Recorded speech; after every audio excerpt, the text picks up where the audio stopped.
Good day everyone, classmates, and especially to our instructor, Sir Sean Ray. This is the video lecture of Group B from the BS Criminology second year section D.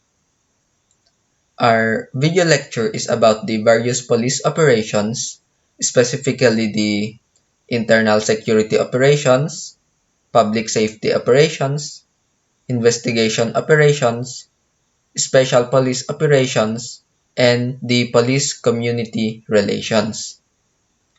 So without further ado, let us proceed to the first topic,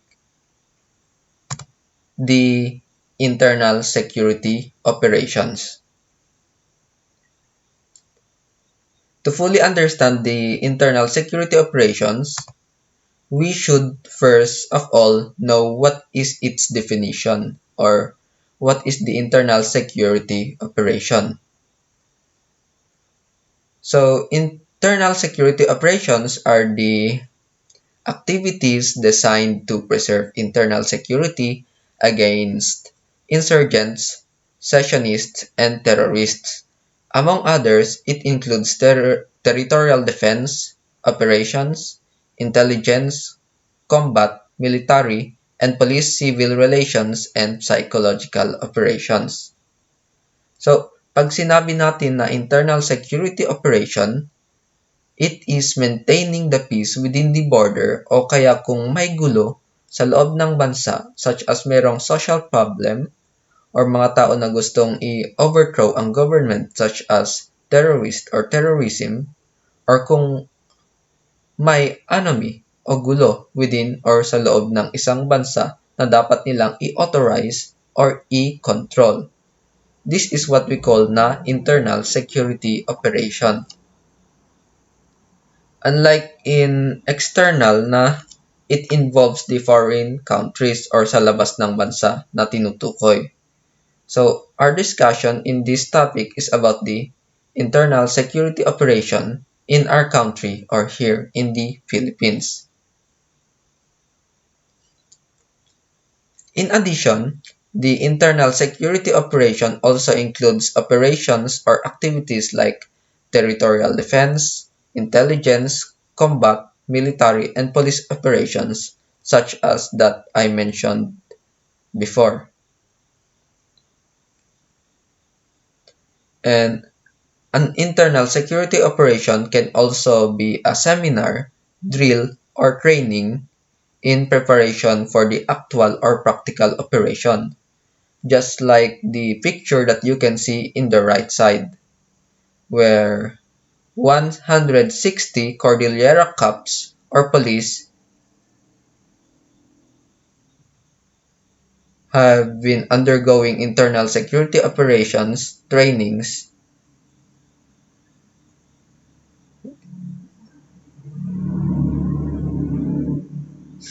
and 160 rookie police officers will undergo the 3-month rigid training that prepares police officers to be efficient in internal security operations.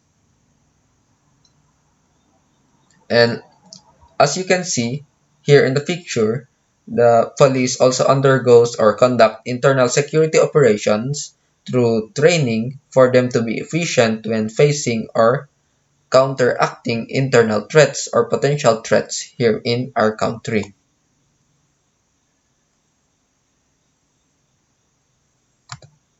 So now let us proceed to the internal security operation in the Philippines or here in our country. So the Philippine National Police or PNP shall provide active support to the Armed Forces of the Philippines or the AFP in internal security operation for the suppression of the TGs or the terrorist groups and other serious threats to our national security. In the conduct of ISO or the internal security operation, the PNP or the Philippine National Police squad concept shall be integrated and applied. So, in the internal security operation, the PNP provides active support to the AFP or Armed Forces of the Philippines against terrorism or any potential and serious threats in our country and in our national security.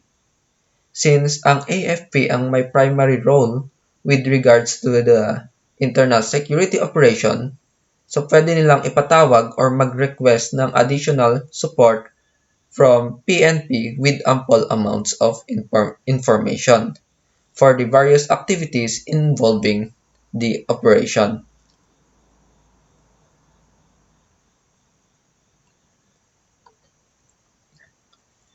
Now, let us continue to the PNP in an active support role. With regards to this, PNP shall perform the following.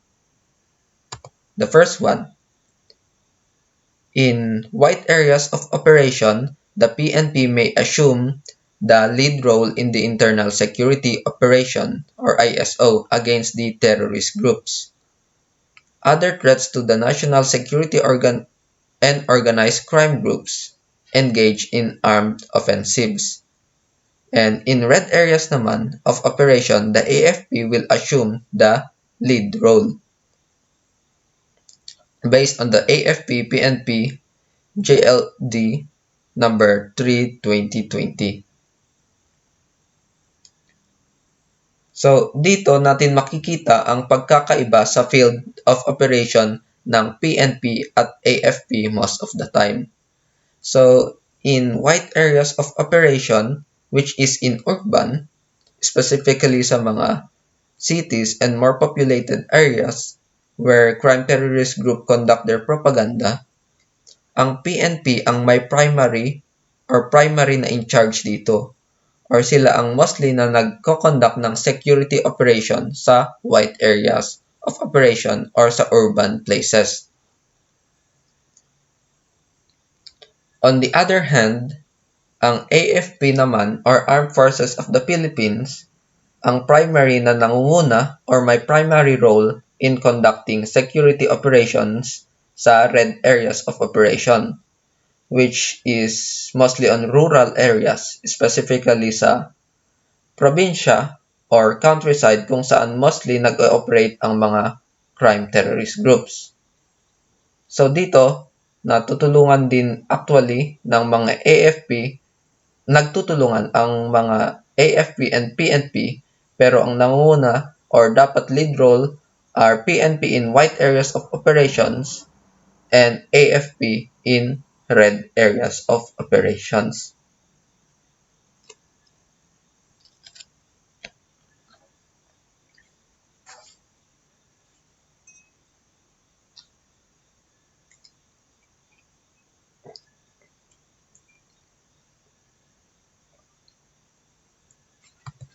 So in the next slide, here are actual examples. In the left side picture, the PNP have the lead role for the internal security operation since it is in the white area of operation or in the city or urban areas.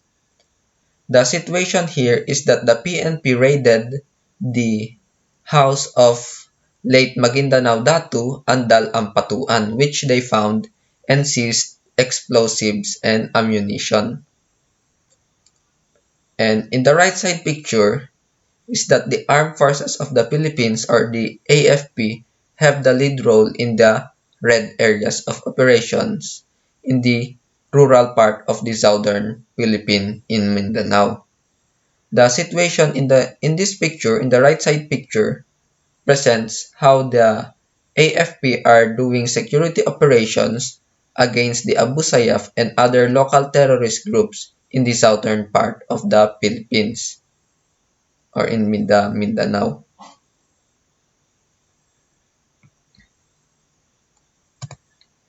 Now, dako naman tayo sa second part of the PNP as an active support role. The coordination with the territorial AFP and other uniformed service must be made in writing before the conduct of internal security operations. However, in in justifiable circumstances, electronic means may be allowed. The coordination between AFP and PNP should undergo into writing o kasulatan at formal na proseso before sila magko-conduct ng internal security operation. Because through this, tulad ng sinabi ko kanina, the Armed Forces of the Philippines may ask active support from the Philippine National Police with ample amount of information. So through this process, kailangan ng kasulatan or made into writing para both leaders from the different security forces make necessary decisions and conduct planning through the informations na nakuha nila. With this also, the Joint Operation Agreement is also conducted, wherein both of the AFP and PNP are informed about the operation or mission, in which it will also prevent and avoid confusion between two forces in the joint operation. In addition, this can also be done through electronic means. Pero kung talagang emergency or kung kinakailangan bago sila mag-conduct ng writing or mag-inform sa joint operation through electronic means.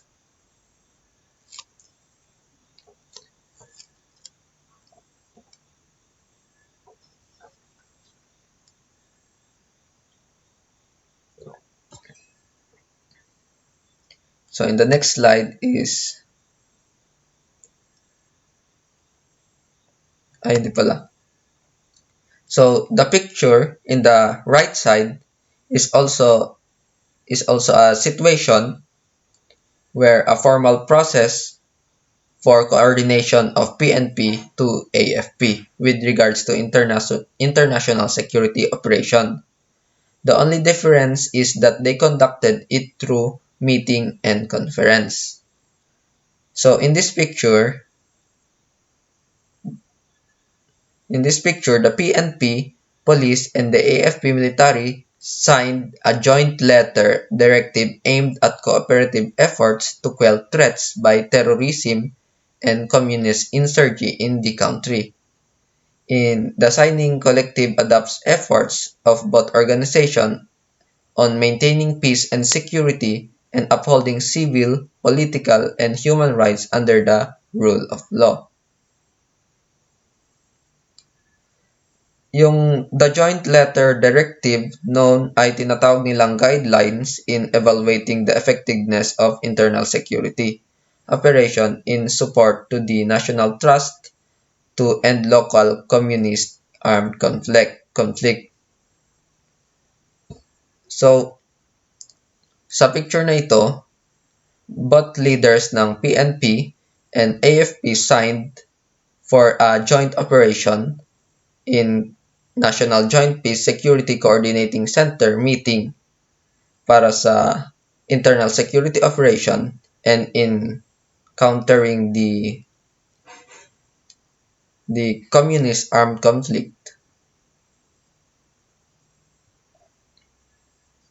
So ayan ang actual example ng situation para sa topic na ito. Mag-proceed naman tayo sa third. Let us now proceed to the next one, the PNP shall perform as an active support role.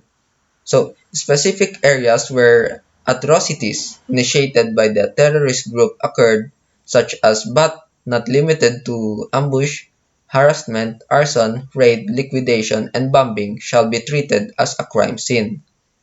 The local police unit or the LPU shall conduct the crime scene investigation. So, dito naman para sa mga areas or vital areas kung saan may naganap na atrocities such as gulo, killings, violence, specifically sa bombing, ambush, arson at iba pa na caused by the terrorist groups or any communist groups. So, sa mga areas na ito, the PNP as a support group should respond in such areas and condition. And mainly ang LPU or the local police unit ang nagre-respond sa ganitong situation since areas of responsibility nila ito depending on the place kung saan yung department ng police. And primarily, kino-consider nila ito as a crime scene and they conduct proper investigation since may atrocities ngang nangyari sa area. While mostly, the AFP ang nagper-pursuit sa mga suspect or terrorist group regularly assisted by the PNP. And in the next slide is a situation picture which relate to this, wherein the PNP, specifically the local police unit, responded in the areas during the recent bombings of terrorists in the Holo Cathedral in Sulu. As an active support role, nag-respond ang mga police. This actually happened in January 2019.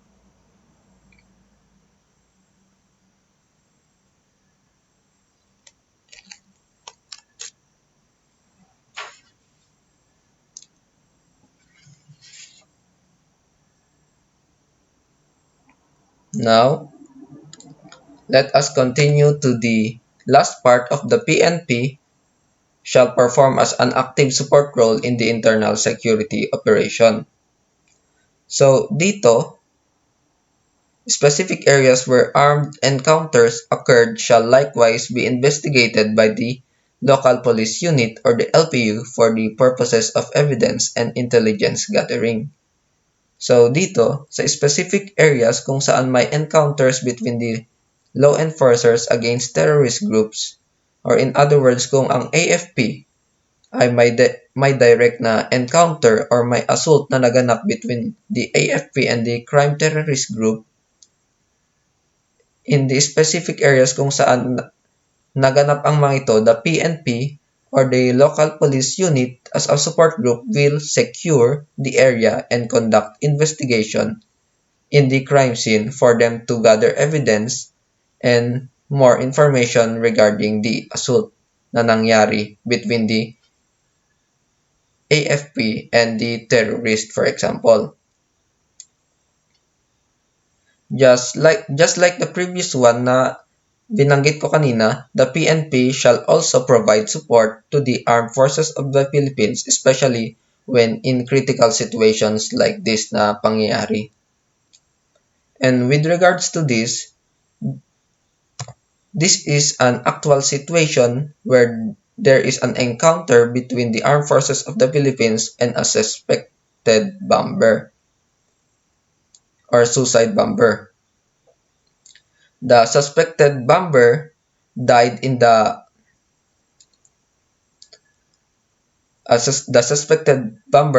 attack on military forces in southern Philippines at the temporary camp of the 1st Brigade Combat Team in the Indanan, southern Philippines last June 28, 2019.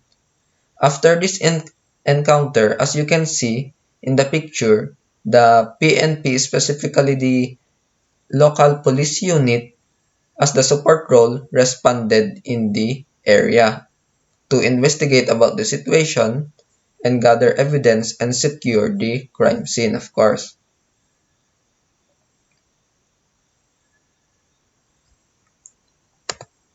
And that is all for the PNP as an active support role in the internal security operations. And my other group members will continue the rest of the different topics.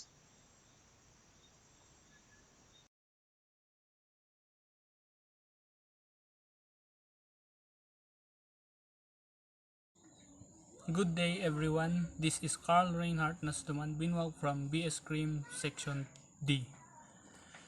And this is Internal Security Operations. The PNP shall provide active support to the AFP in internal security operations (ISO) for the suppression of the terrorist groups and other serious threats to the national security. So my report in internal security operations is 3.2, which is the law enforcement operations against terrorist groups and other threats to national security. Okay, so in this section, the PNP shall take the lead role in the conduct of sustained law enforcement against terrorist groups and other threats to the national security.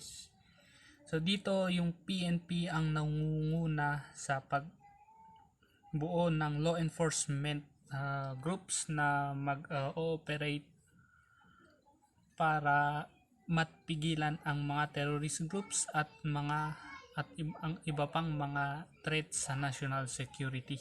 But the PNP has not limited to the service of warrant of arrest, implementation of search warrant, entrapment, and hot pursuit. Yes, sir. In the conduct of operations in the MILF areas, coordination shall be made by the operating PNP unit under the letter. Okay, so dun sa mga MILF sa Moro Islamic Liberation Front areas communities identified by the Ad Hoc Joint Action Group, dapat maki-coordinate ang commander ng PNP unit na gagawa ng operation sa mga lugar na kabilang sa MILF para maiwasan ang hindi pagkakaintindihan at mga iba pang kaguluhan. Okay, so that is all about the law enforcement operations against terrorist groups and other threats to national security under the internal security operations.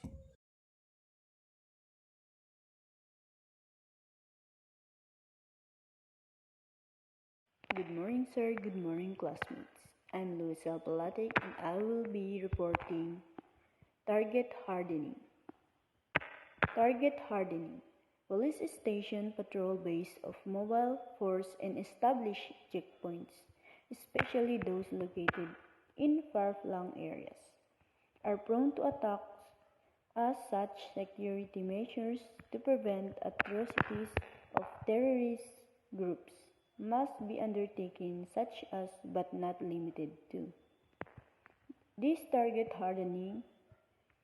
The police officer and military referring to the strengthening of the security in order to protect the people and even the attack of the terrorists. Conduct of security survey and inspection to assess defense viability.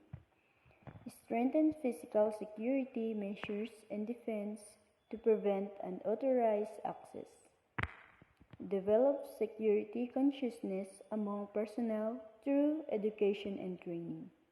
Conduct regular red teaming operation to check and provide solutions to identify gaps in the security plan. Conduct community organization and mobilization activity to encourage the community to immediately report the presence and plans of TGS. Internalize and put into practice the 11 general orders of a duty guard. Likewise, personnel on duty shall always carry issued long firearms and ammunition, rig, bandoliers with basic load and wear bulletproof vests.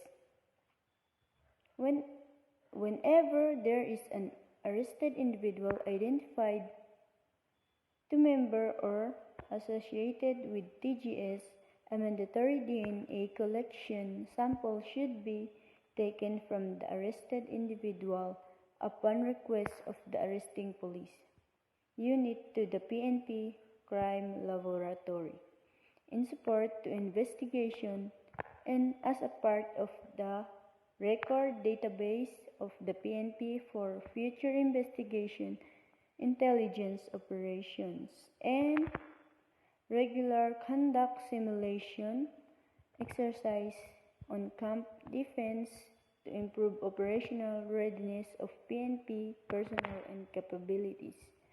That's all. Thank you.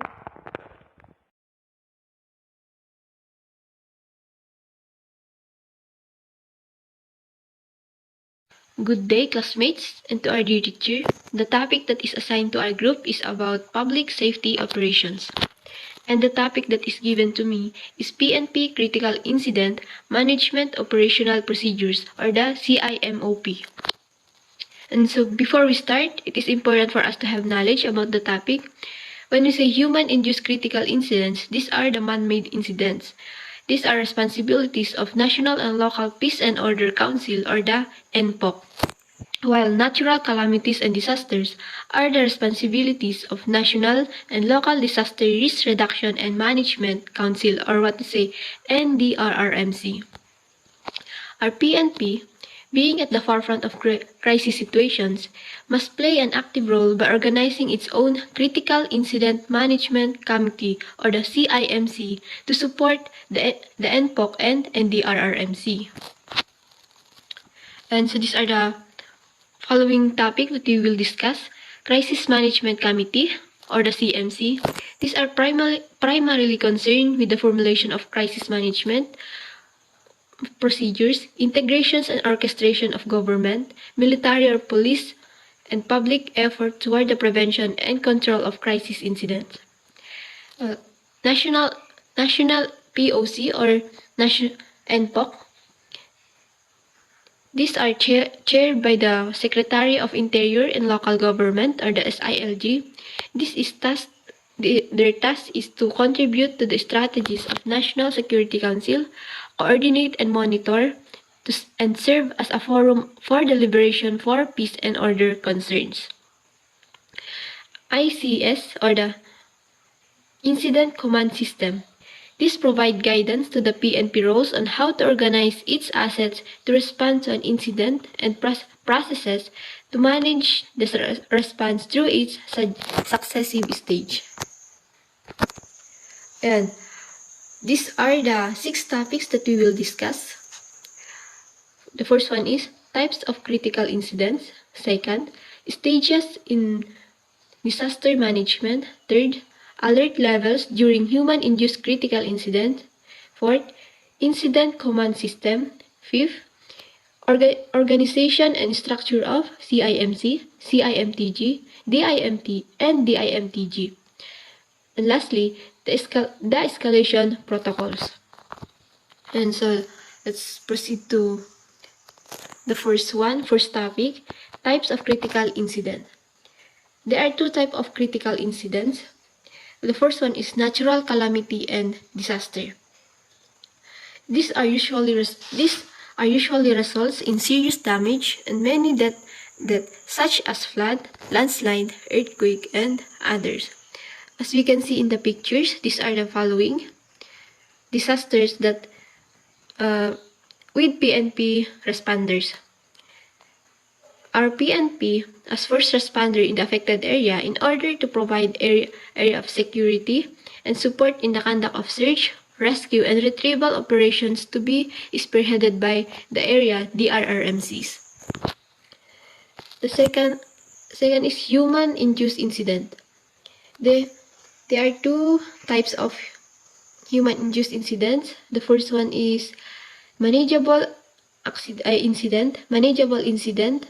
Then the second is incident that needs a CMC directed operation requiring the implementation of special tasks. And so the first one is, for example, shooting incident, simple shooting incident, and the second is terrorism. This is the Marawi Surge, or the Marawi Battle. We must also remember that all actions of the PNP in addressing these critical incidents are in support to the POC, CMC, and DRRMCs, with common objectives of saving lives and properties, resolution of the critical incidents at the earliest possible time, and restoration of normalcy in the affected areas. These are the components of a crisis, or the 5 Ps of crisis management. The first one is perform and post-action. It is focused on responding to an ongoing or after incident and its consequences. Preparation are pre-disaster actions and measures being undertaken to minimize loss of lives and properties. This example of this is conducting drills. Prevention. It is usually prevention is usually its capability is essentially physical security. And prediction. At this stage, it includes analysis of developing or reported events or incidents. And the last one is assessment, where they assess or evaluate. And so let's proceed to stages in disaster management. We have 3 types of stages. The first one is pre-disaster stage, second, disaster response stage, and the third is post-disaster stage. In pre-disaster stage is proactive assessment. The following in the screen is what actions they take or what they do when there is no disaster or calamity. The first one is A or alpha, risk mapping and identification of disaster-prone areas. B, Bravo, identification of staging areas, evacuation routes and evacuation centers. C, disaster response drills, simulation exercises and trainings for flood, earthquake, fire, and etc. D. Meeting of regular task group and sub-task group together with respective levels of National Disaster Risk Reduction and Management Council. D. E. Capability audit such as manpower, machines, materials, money, and methods. F. Awareness campaign through TRIM or the Training Impulse. G. Community mobilization activities such as, but not limited to, sewerage cleanup, declogging of waterways, canals, estuaries, and cleaning of unauthorized structures in disaster-prone areas. Second is disaster response stage. This is when there is an impending natural calamity or when an unexpected human-induced incident and natural calamity occur. The followings are the actions that they take when natural calamity occurs. The first one is activation of Disaster Incident Management Task Group or the DIMTG. Second, coordination with NDRRMC to support its disaster response. Third, employment of alarm and warning systems such as the use of police sirens and other portable warning systems capable of producing loud wailing sounds. Fourth, preemptive evacuation of residents in affected areas in coordination with concerned government agencies. And fifth, provision of security and calamity area and support search, rescue, and retrieval operations. Evacuation and emergency medical service in coordination with concerned DRRMC. These are the action they take when human-induced incident occur. The first one is activation of CIMTG or the Critical Incident Management Task Group. Second, coordination with NPOC, CMC or its equivalent to support its crisis response. 3.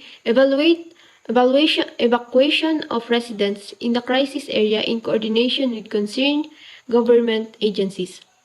4th, provision of security in crisis area and support search, rescue and retrieval operation, evacuation, and emergency medical services in coordination with concerned agencies. Third is post-disaster stage, support to recovery and rehabilitation efforts.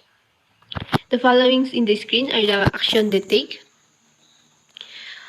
First is acquisition of rapid damage assessment and needs analysis or the RDNA reports from concerned DRRMC of the affected areas. B. Deployment of personnel for relief operations. C. Provision of security and traffic assistance to returning evacuees. D. Submission of after disaster response report to the Chief of PNP, copy furnish DRRMC. E.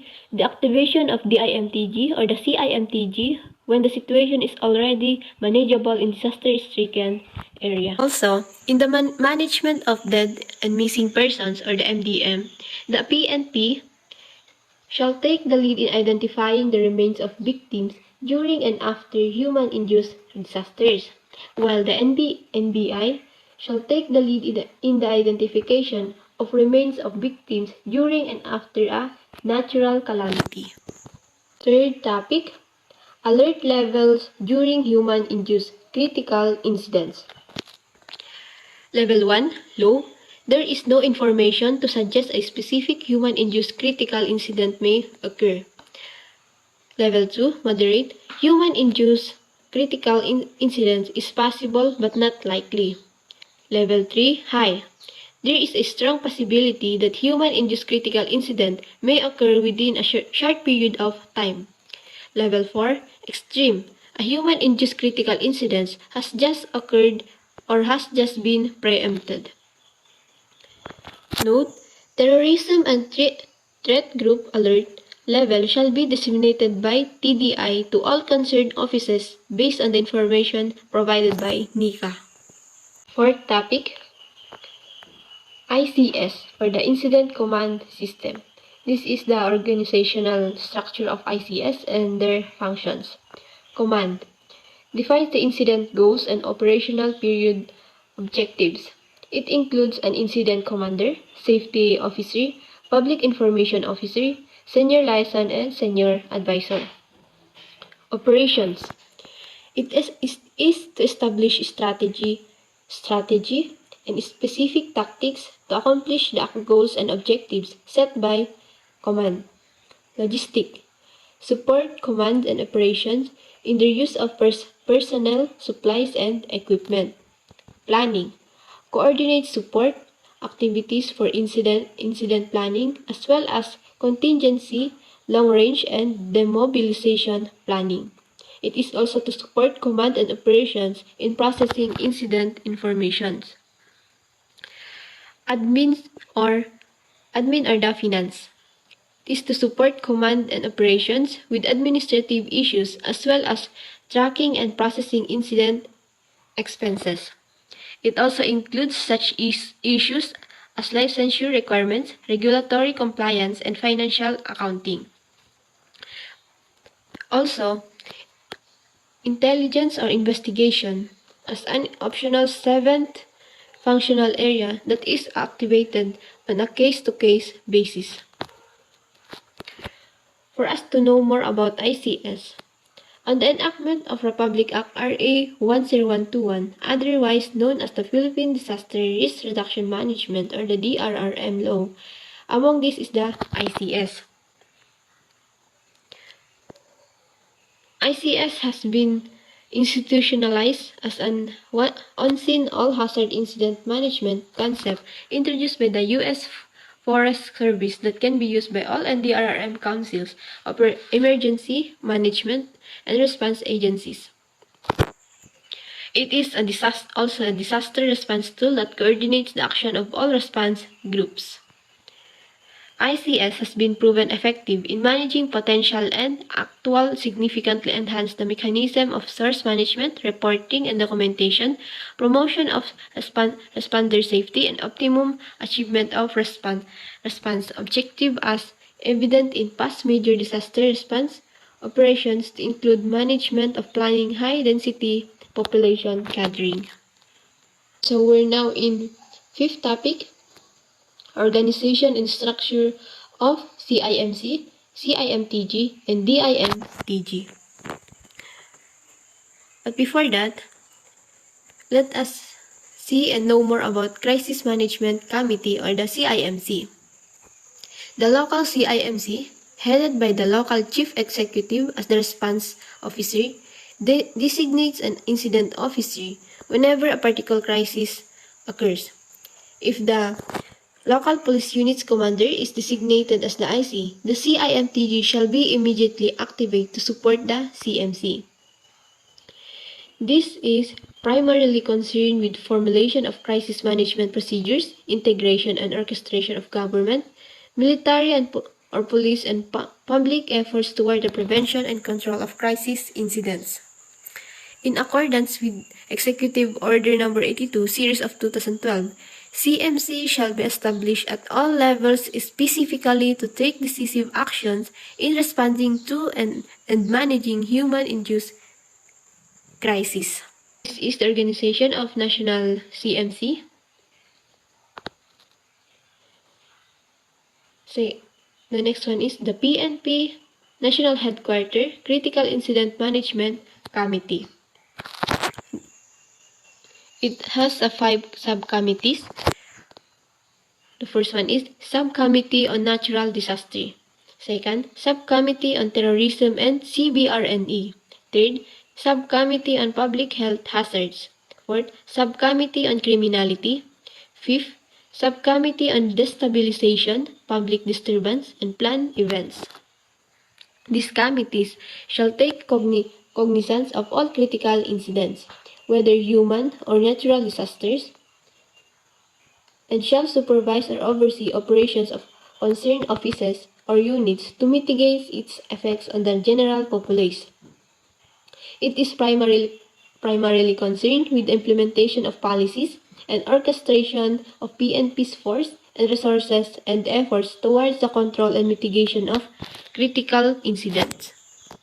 Ayan, so before we go to the third and fourth, it is important for us to familiarize the CIMTG and DIMTG. The CIMTG is for human-induced incidents, while the DIMTG is for natural disasters. And so the Critical Incident Management Task Group, or the CIMTG.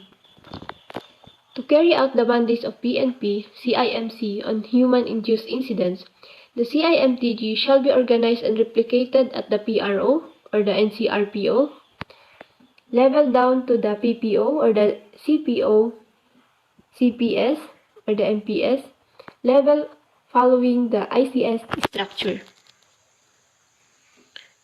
At the regional, provincial, city, or municipal level, the PNP response to any crisis will be activated the CIMTG, or Human-Induced Incident. The regional director, provincial, city director, COP, shall have authority to activate the CIMTG. Okay, so in CIMTG, there are 8 officers: Incident Commander, Deputy Incident Commander, Public Information Officer, Liaison Officer, Safety Officer, Operation or Plans Staff, Intel or Invest Staff, Budget and Logistic Staff. The following shall be designated to handle the functional responsibilities of the CIMTG depending on the level of its activation. These are the example of human-induced critical incident: terrorism, pandemic, cyber attack, major road accidents, robbery holdup, ambush, and others. The fourth one is Disaster Incident Management Task Group, or the DIMTG. DIMTG shall also be established and shall serve as a special operating task group of the PNP Subcommittee on Disaster Management and assist the PRO. DIMTG as the chairman, task coordinator, PNP SCTMA direct. It is also be activated at the PRO, PPO, CPO, CPS, or MPS level depending on the affected area. As a matter of rule, a regional DIMTG shall be activated if 2 or more provinces or cities are affected by disaster. A provincial DIMTG shall be activated if 2 or more municipalities are affected. And a municipal DIMTG shall be activated if 2 or more barangays are affected. If in CIMTG have 8, in DIMTG have 9 officers. They added admin staff. They also designated to handle the functional responsibilities of the DIMTG. For the example of natural disaster critical incidents, flood, landslide, volcanic eruption, earthquake, tsunami, forest fire, and many others. Last topic, the escalation protocols. For our knowledge, escalation protocols is a set of methods that help in dealing with potential problems. The responsibility of addressing crises can be transferred if the increasing needs in handling the incidents are beyond the capability of established CIMTG or DIMTG, or if there is jurisdictional change when the incident move location or area of responsibility crosses boundaries. The transfer of responsibility during a crisis must always include a transfer of command briefing, which may be oral, written, or combination of both. The first table is the escalation protocols in human-induced escalation protocol, and the second is human disaster escalation protocol. Thank you.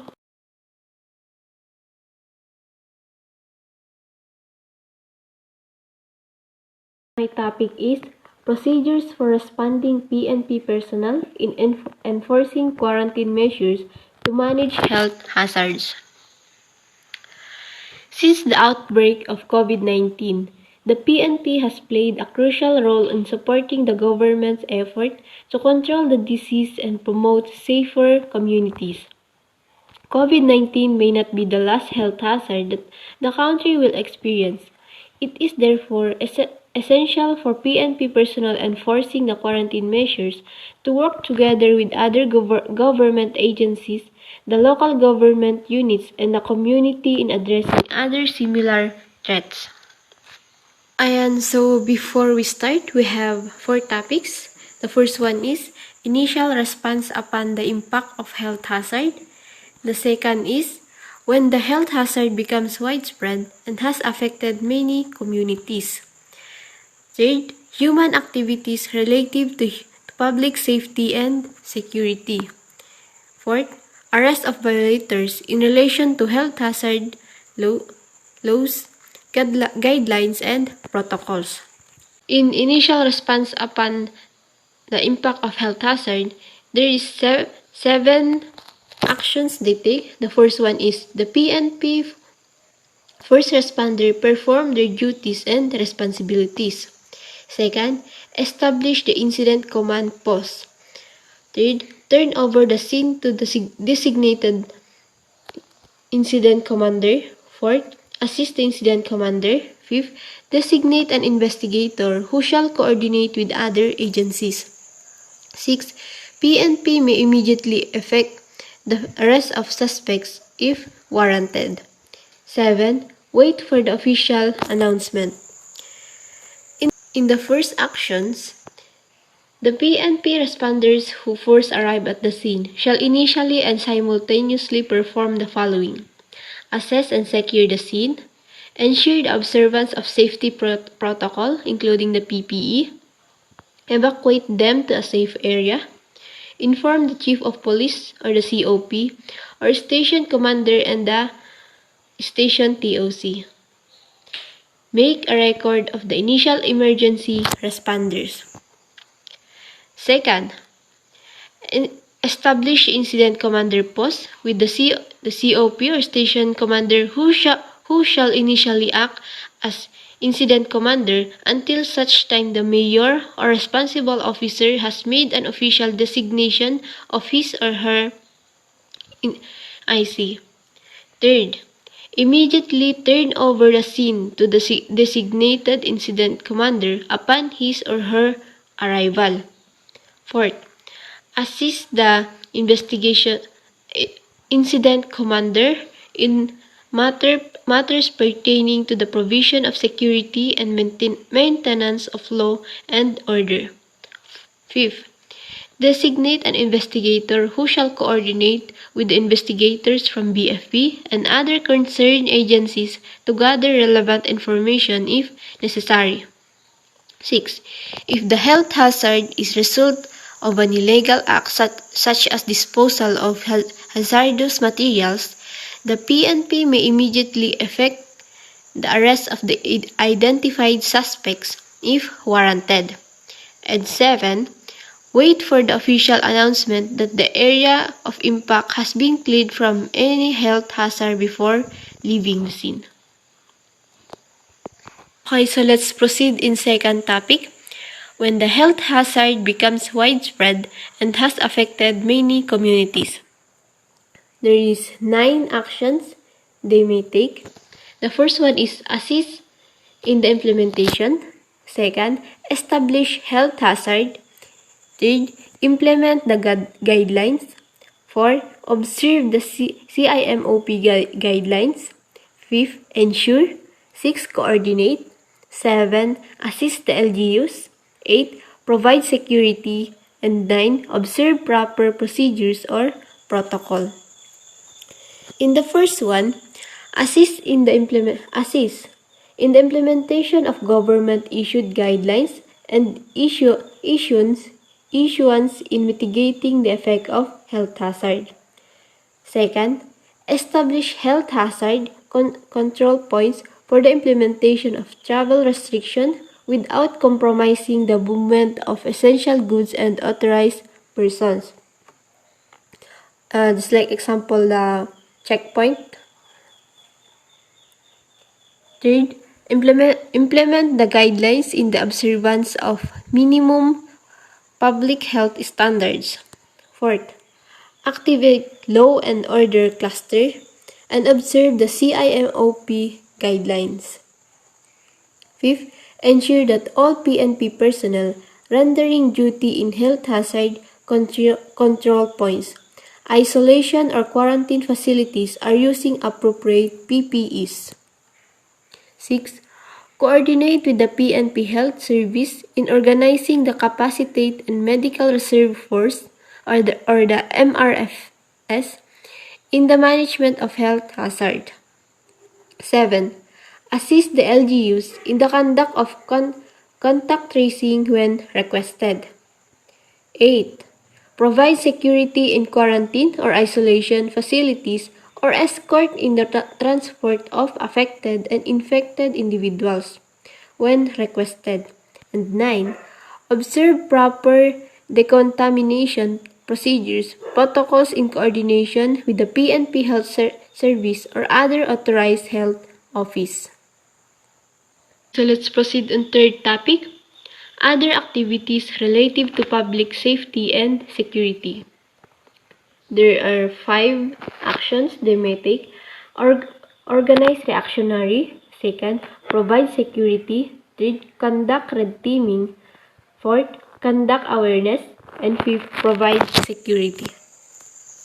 The first one is organize reactionary support and standby force or the RSSF for possible deployment.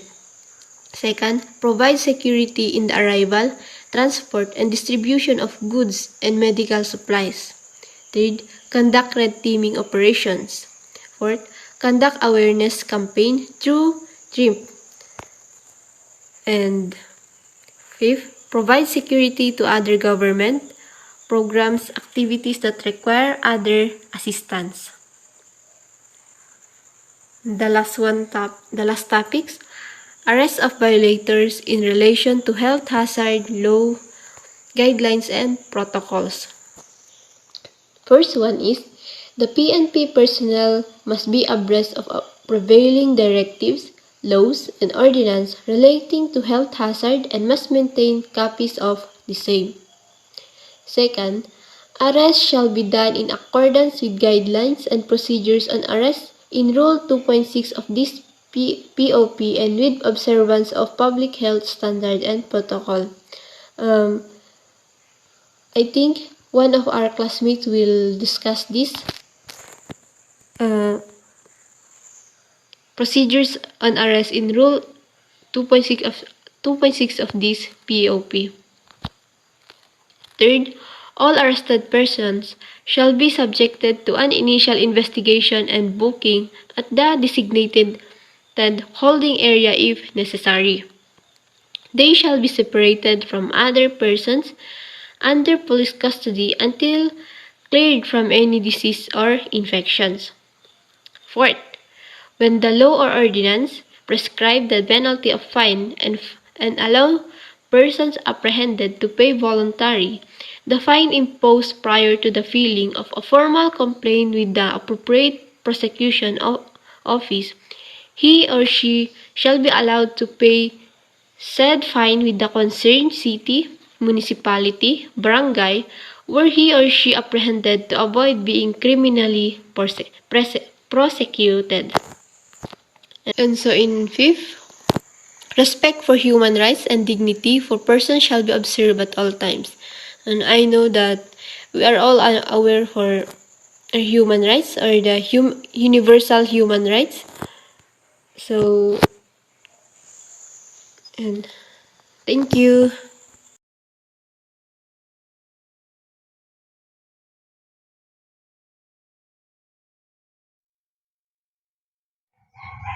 Hello everyone, I am Boutique Jester P from BS Cream 2D and I will be reporting the public safety operations.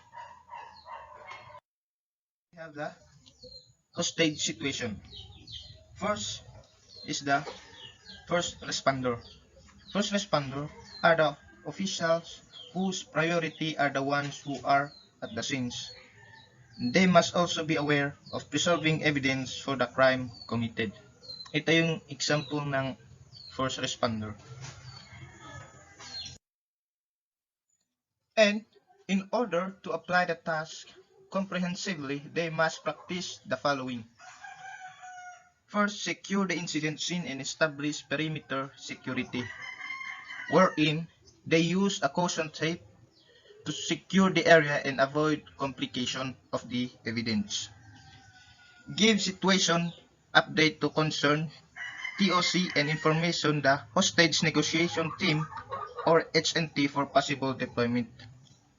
TOC means Tactical Operation Center.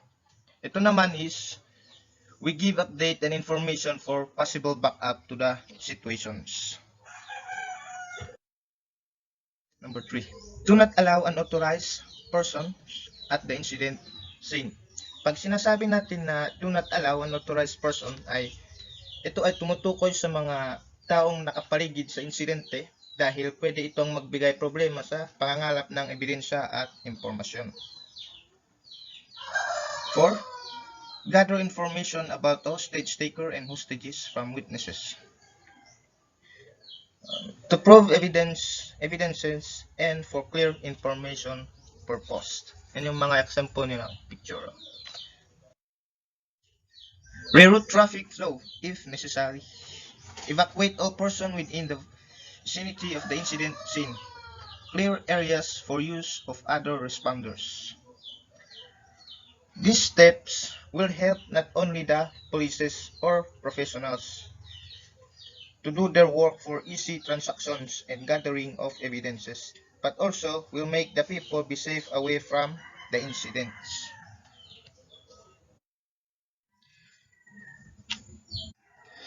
Next, 8. Establish Advanced Command, ACP. Ito ay para sa maaaring mangyayari sa proseso ng insidente. 9. Initiate contact with the hostage taker through any available means. Of course, we do all our best at any means in order to finish the mission profitably. If the situation becomes volatile, request for deployment of HNT. However, at any given time, if the hostage taker is neutralized, the HNT may no longer be necessary. Pag ang sitwasyon ay nasa mahirap na kalagayan, we ask immediately request for deployment of HNT to help. Brief the TL or team leader of HNT of the situation and turn over the conduct negotiation. Yung HNT meaning pala ay ito yung hostage negotiation team. So 11 naman. So we pass over the work by briefing the situation to the team leader. Stay at incident scene to maintain security, crowd and traffic control, preserve evidence, and take custody of witnesses. Next is we have the incident commander. Ang mga incident commander naman ay ito yung mga taong who is responsible for all aspect of an emergency response. For example, planning strategies, implementing tactics, managing all incidents operations. We have the IC shall upon assessment of the situation prepare necessary plans including but not limited to the following. First is emergency response plan. Emergency response plans depends on threat posed by the hostage taker and needs of HNT and IC. B. Breakout plan. Possibility of breakout shall be considered immediately upon drawing up of negotiation strategy. This should be considered as one of the priority plans. Delivery plan. In case the hostage taker change plans in the middle of the execution. Surrender plan shall be drawn up in a way that the hostage's lives will not be jeopardized. Hostage reception released. For security reasons, released hostage shall be contained and isolated. Lastly, collection plan. Safety of the police personnel involved is the priority consideration. Yan yung mga ang unang incident commander. Next, in handling hostage situation, the incident commander shall be guided by the following course of action. We have the negotiate. Negotiate is we stabilize the situation first and we do all attempts to provide relevant information. Next, arrest. Arrest. We restrain the hostage taker and conduct thorough search. Tactical assault. This is where we peacefully utilize resolution of the incident for possibility of impossible. We have the hostage negotiation team or HNT. Set up negotiation operation center NOC. Initiate contact with the hostage taker and obtain other information. Give updates to the IC and brief him or her of the current situation. Evaluate the necessity of resorting to other options without compromising the safety of the hostages. Recommend for activation of CMC and deployment of CIMTG as necessary. Facilitate all deliveries, hostages, receptions and release and possible surrender of hostage taker. Attend to all meeting called by the CMC or IC. We have the assault team. Assault team shall be alerted for deployment in case the negotiation fails. Members of assault team shall wear authorized and easily recognizable uniform during conduct of the operations. Yan yung example sa picture nila, yung uniforms. Crowd control.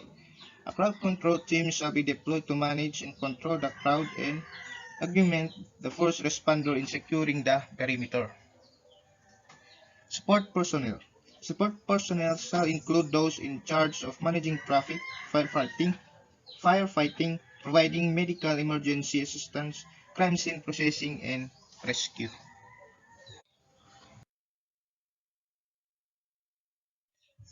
And lastly, after the neutralization of hostage taker and rescue the hostages, the following processing and debriefing procedures shall be undertaken to be clear and secure, evacuate, conduct CSI and debriefing on the hostages, take sworn statement of witnesses and others, and lastly, initiate case conference to facilitate and filing of cases. Dito po nagtatapos ang aking report at salamat po sa pakikinig. Thank you.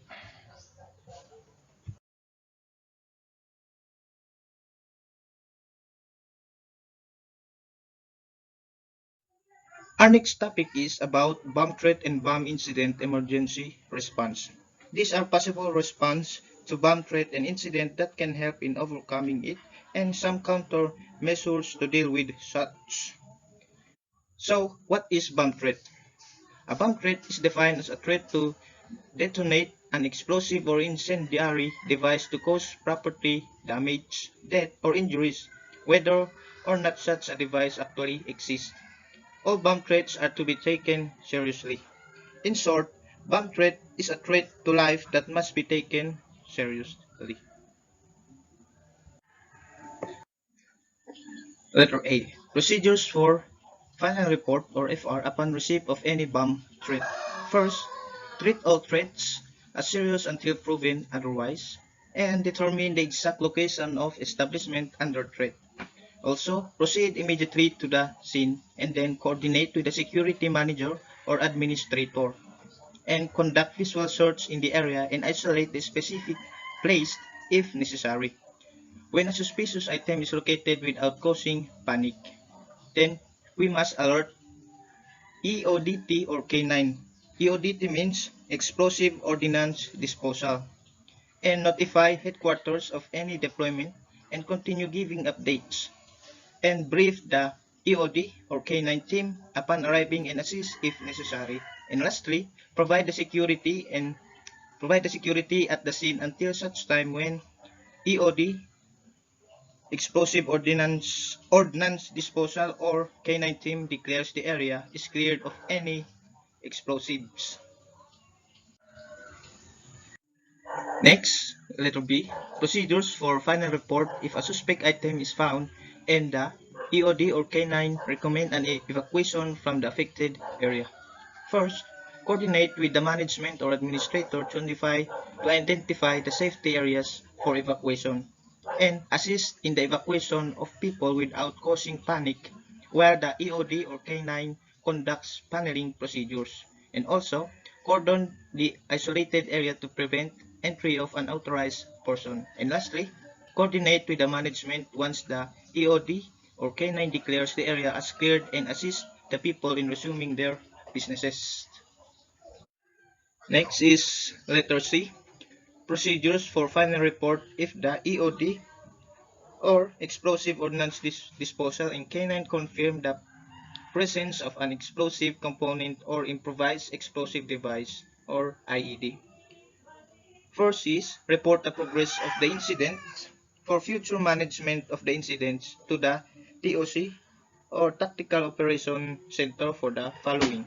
A. Summon ambulance and fire trucks to the scene and request for deployment of additional police personnel to establish traffic control, crowd control, and security. And lastly, lock down the affected area to a distance of at least 300 meters away to avoid complications upon process. And lastly, procedures for final report in case of bomb explosion.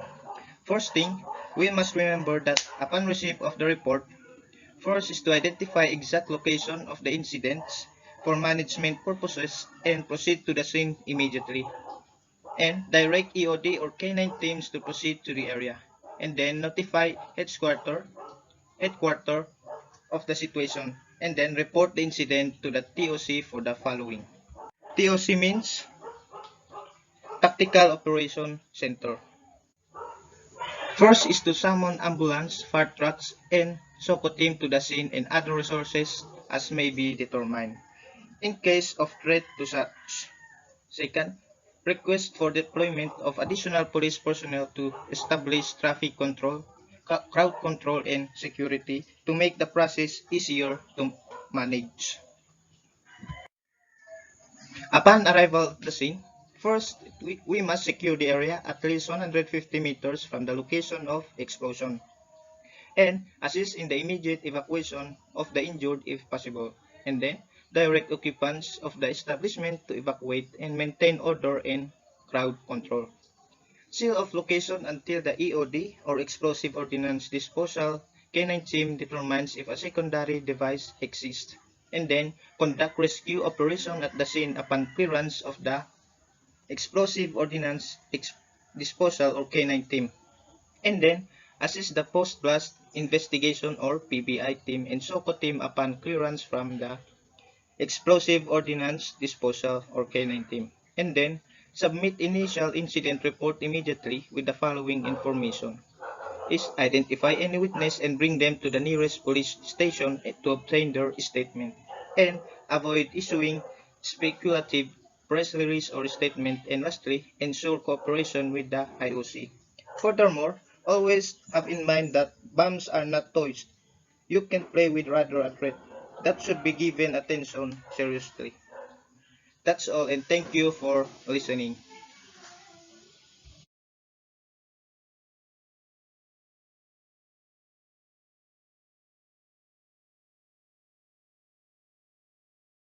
Okay, so in continuation with the 4.3, let's now proceed to 4.4, which includes civil disturbance management operations, or the CDM. So what is the meaning of CDM?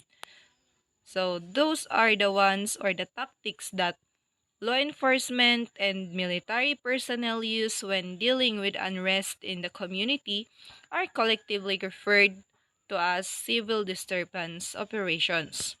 The Federal Emergency Management Agency, also referred to as FEMA, has recommended guidelines for civil disturbance operations.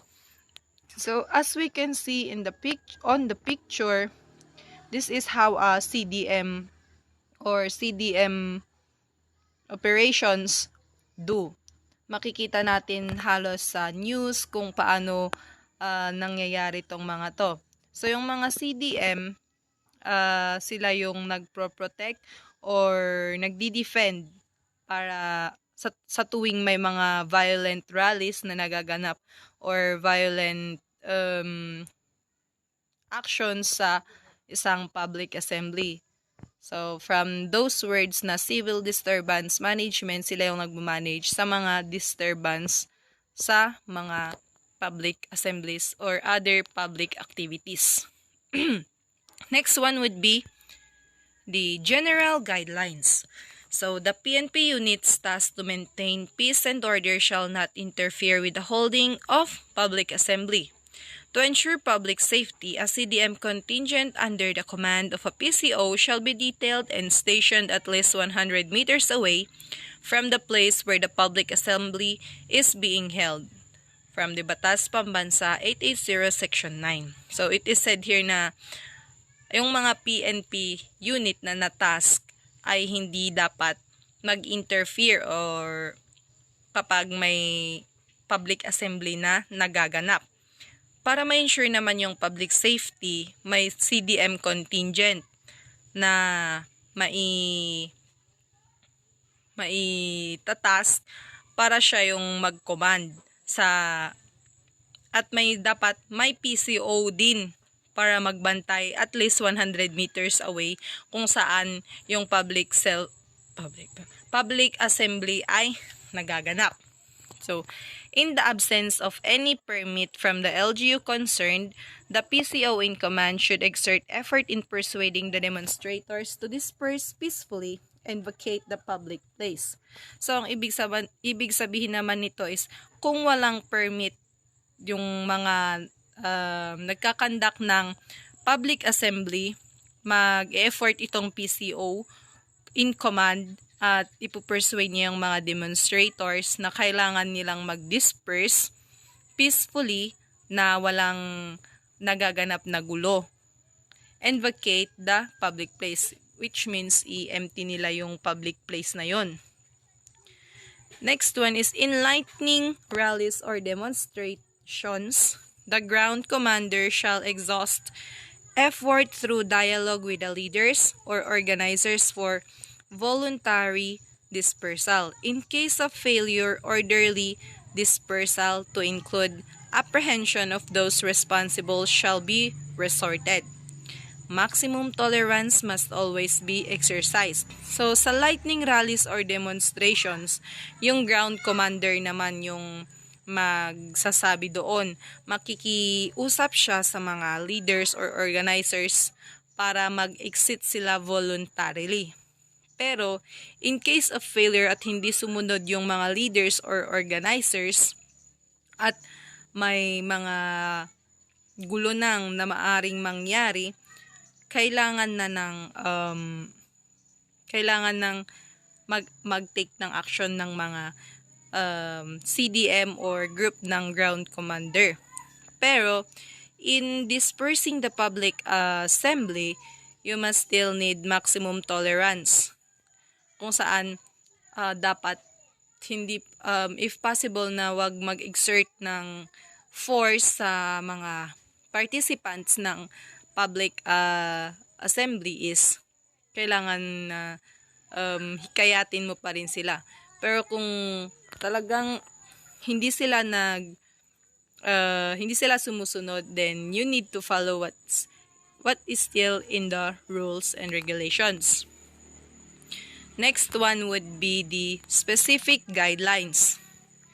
So, when assistance is requested by the leaders or organizers, it shall be imperative for the CDM contingent to perform their duties while observing the rights of demonstrators. Further, the members of the CDM contingent dealing with the demonstrators shall be in prescribed uniform.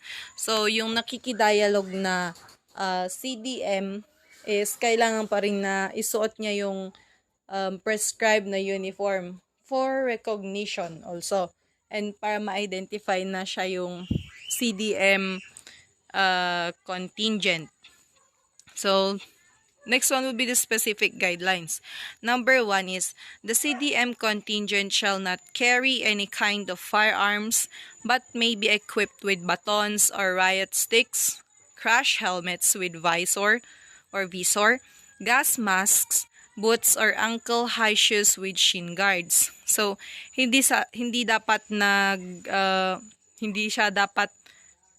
wala siya dapat hawak-hawak na firearms. Pero may batons or riot sticks siya in case of if there are any violent reactions from the participants. At least meron tong baton stick na pwede niyang pang-protect sa sarili niya. Crash helmets with visor and the gas mask in case na may participant na mag-violent reaction na naman at mag-spray ng kung ano-ano sa CDM contingent.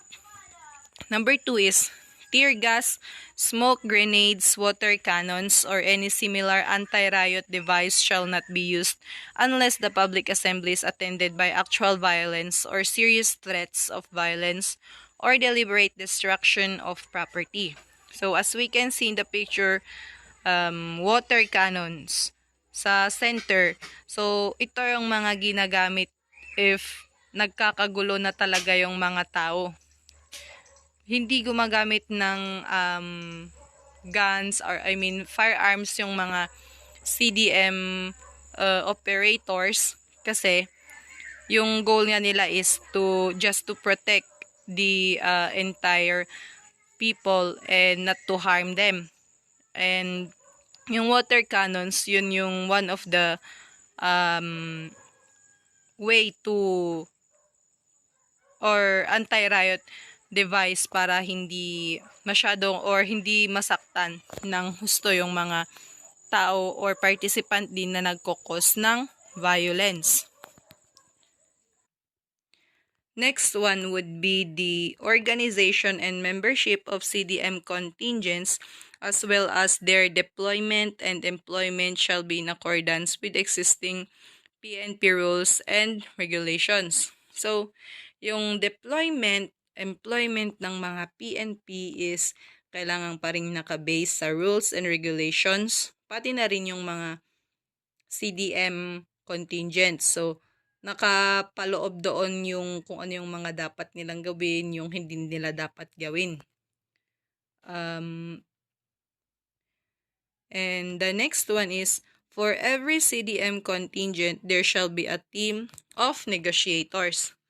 So, yung purpose ng mga team negotiators is sila yung makikidialogue sa mga leaders or organizers ng public assembly na magaganap.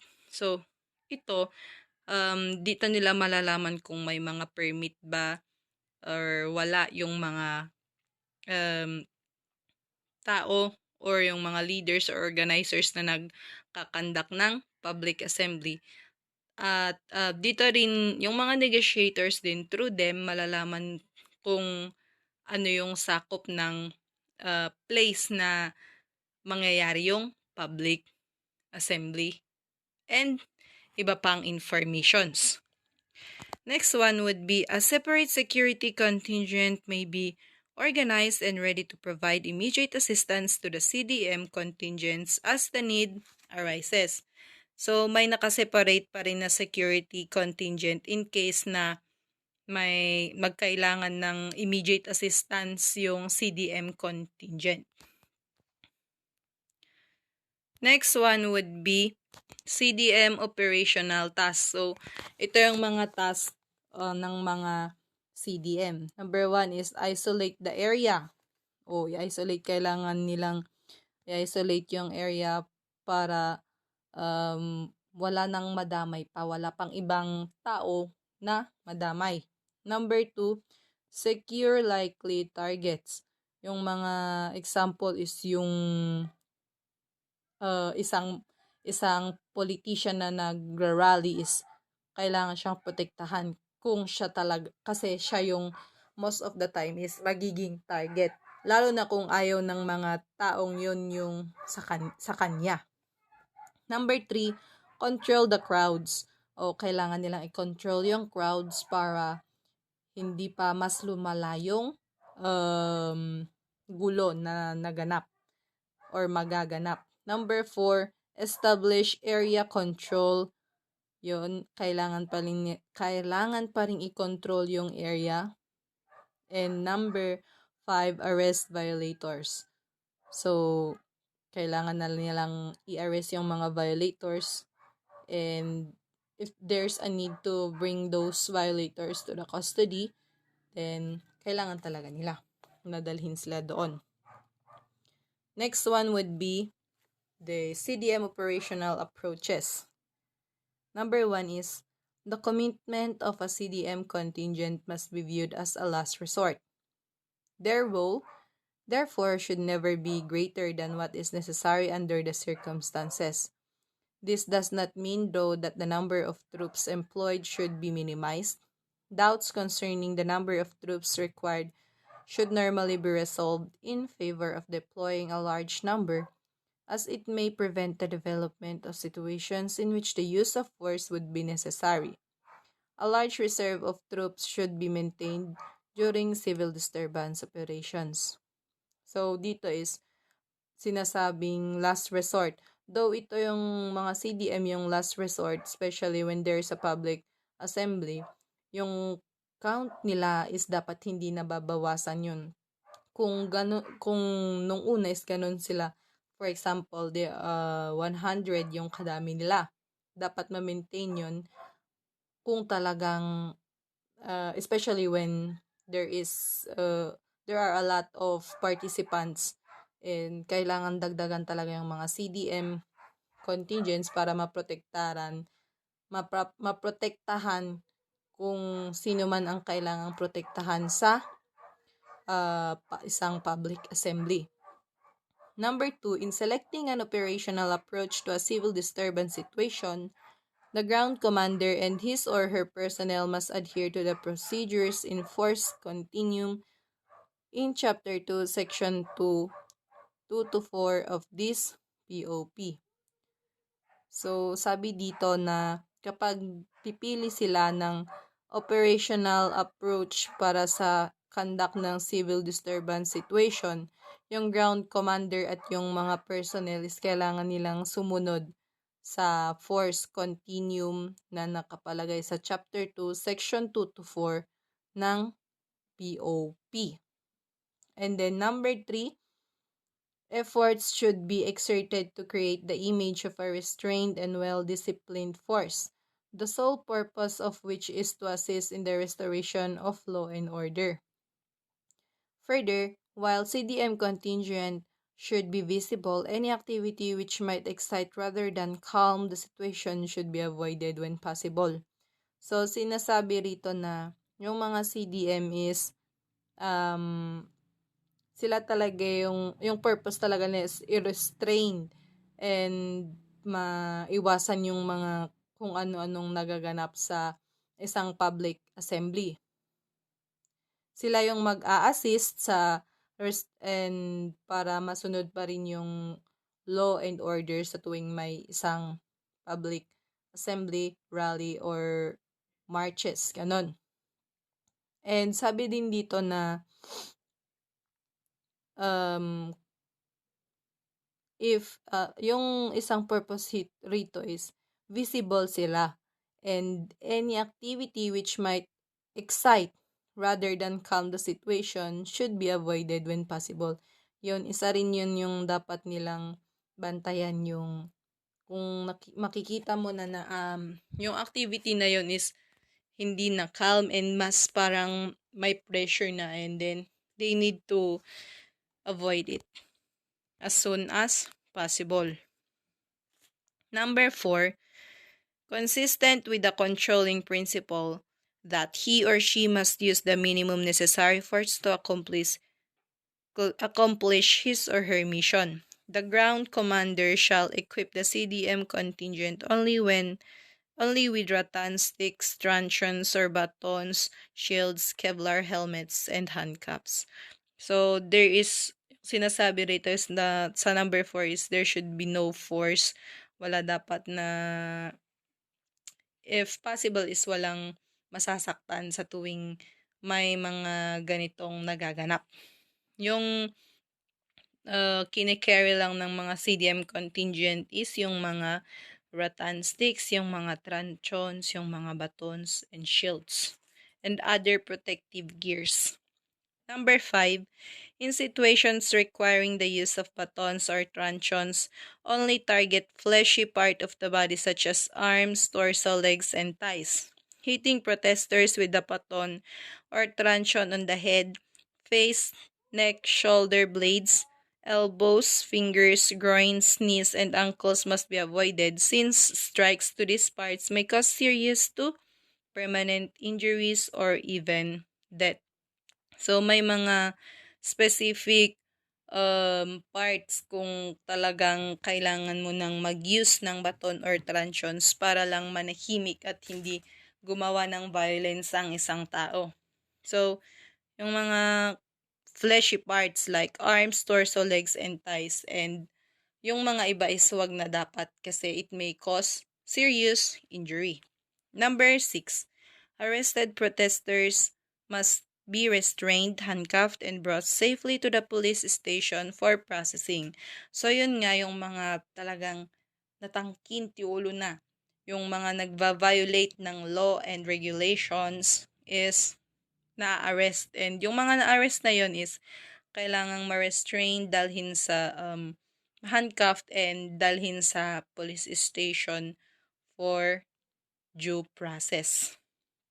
And lastly, number 7, in any CDM deployment, there should be trained and equipped female CDM personnel. So, sabi rito na sa CDM deployment, meron at merong dapat mga may babaeng CDM personnel. So, that's it for 4.4, and thank you for listening.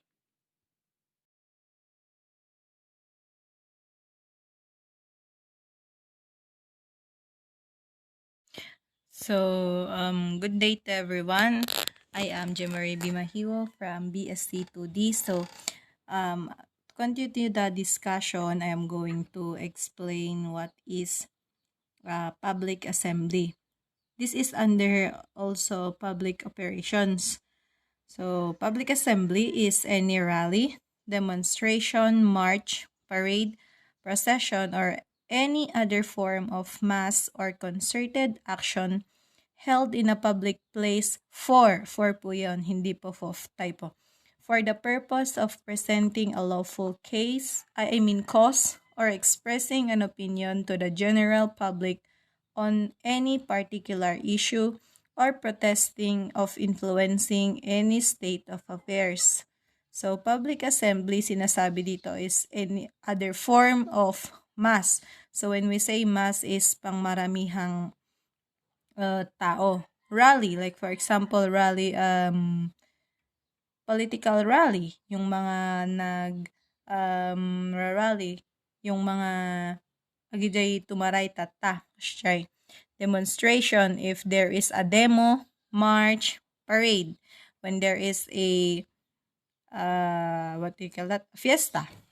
So next one will be the policies during a public assembly. So number 1 here is the PNP adheres to the Code of Conduct for Law Enforcement Officials, Article 2 to 3, in the year 1979, adopted by the General Assembly of the United Nations that requires law enforcement officials to respect and protect human dignity, maintain and uphold the human rights of all persons, and limit the use of force to situations where it is strictly necessary and to the extent required for the performance of their duty. Next one would be public assemblies held in the freedom parks or on private property not need a permit for the activity. Number 3, the PNP shall provide police assistance any when requested by the leaders or organizers for maintenance of peace and order to ensure the safety of those participating in the public assemblies held in freedom parks or on private property. So, it means that these 3 means that if a public assemblies are conducted, there are different situations where public assemblies is held. It's either private or public, or held in a private or public place. So it is said here that if it is a private property, there is no need for a permit. But if the organizers called for assistance, then it is also okay. So that they will maintain peace and order. So the next one would be a public assembly held in the public place must have a permit from the mayor of the city or municipality exercising jurisdiction over the place where it will be held. Okay, so at this point, if a public assembly is being held, they need to have or get a permit for the mayor to ensure that everything that takes place will be handled properly if in case there will be some incidents. And a public assembly held with or without a permit may be peacefully dispersed. A public assembly with a permit may be dispersed if the same is being held in violation of the terms and conditions imposed in the permit. In both cases, before conducting any dispersal operation, the PNP shall notify the concerned organizers and leaders of the public assembly. So, it is said here that if the public assembly is held with or without a permit, it can be dispersed or tatapusin peacefully. And then the public assembly with a permit may be dispersed if the person is being held if there is a violation of the terms and condition imposed in the permit. So, kung may nalabag sa condition nila during the public assembly, kailangan nilang i-disperse yung public assembly. So, sabi dito na before conducting any dispersal operation, ino-notify muna nila yung mga organizers and leaders na nag-conduct ng public assembly. Next one would be lightning demonstrations or rallies in areas where public assembly is prohibited shall be dispersed peacefully.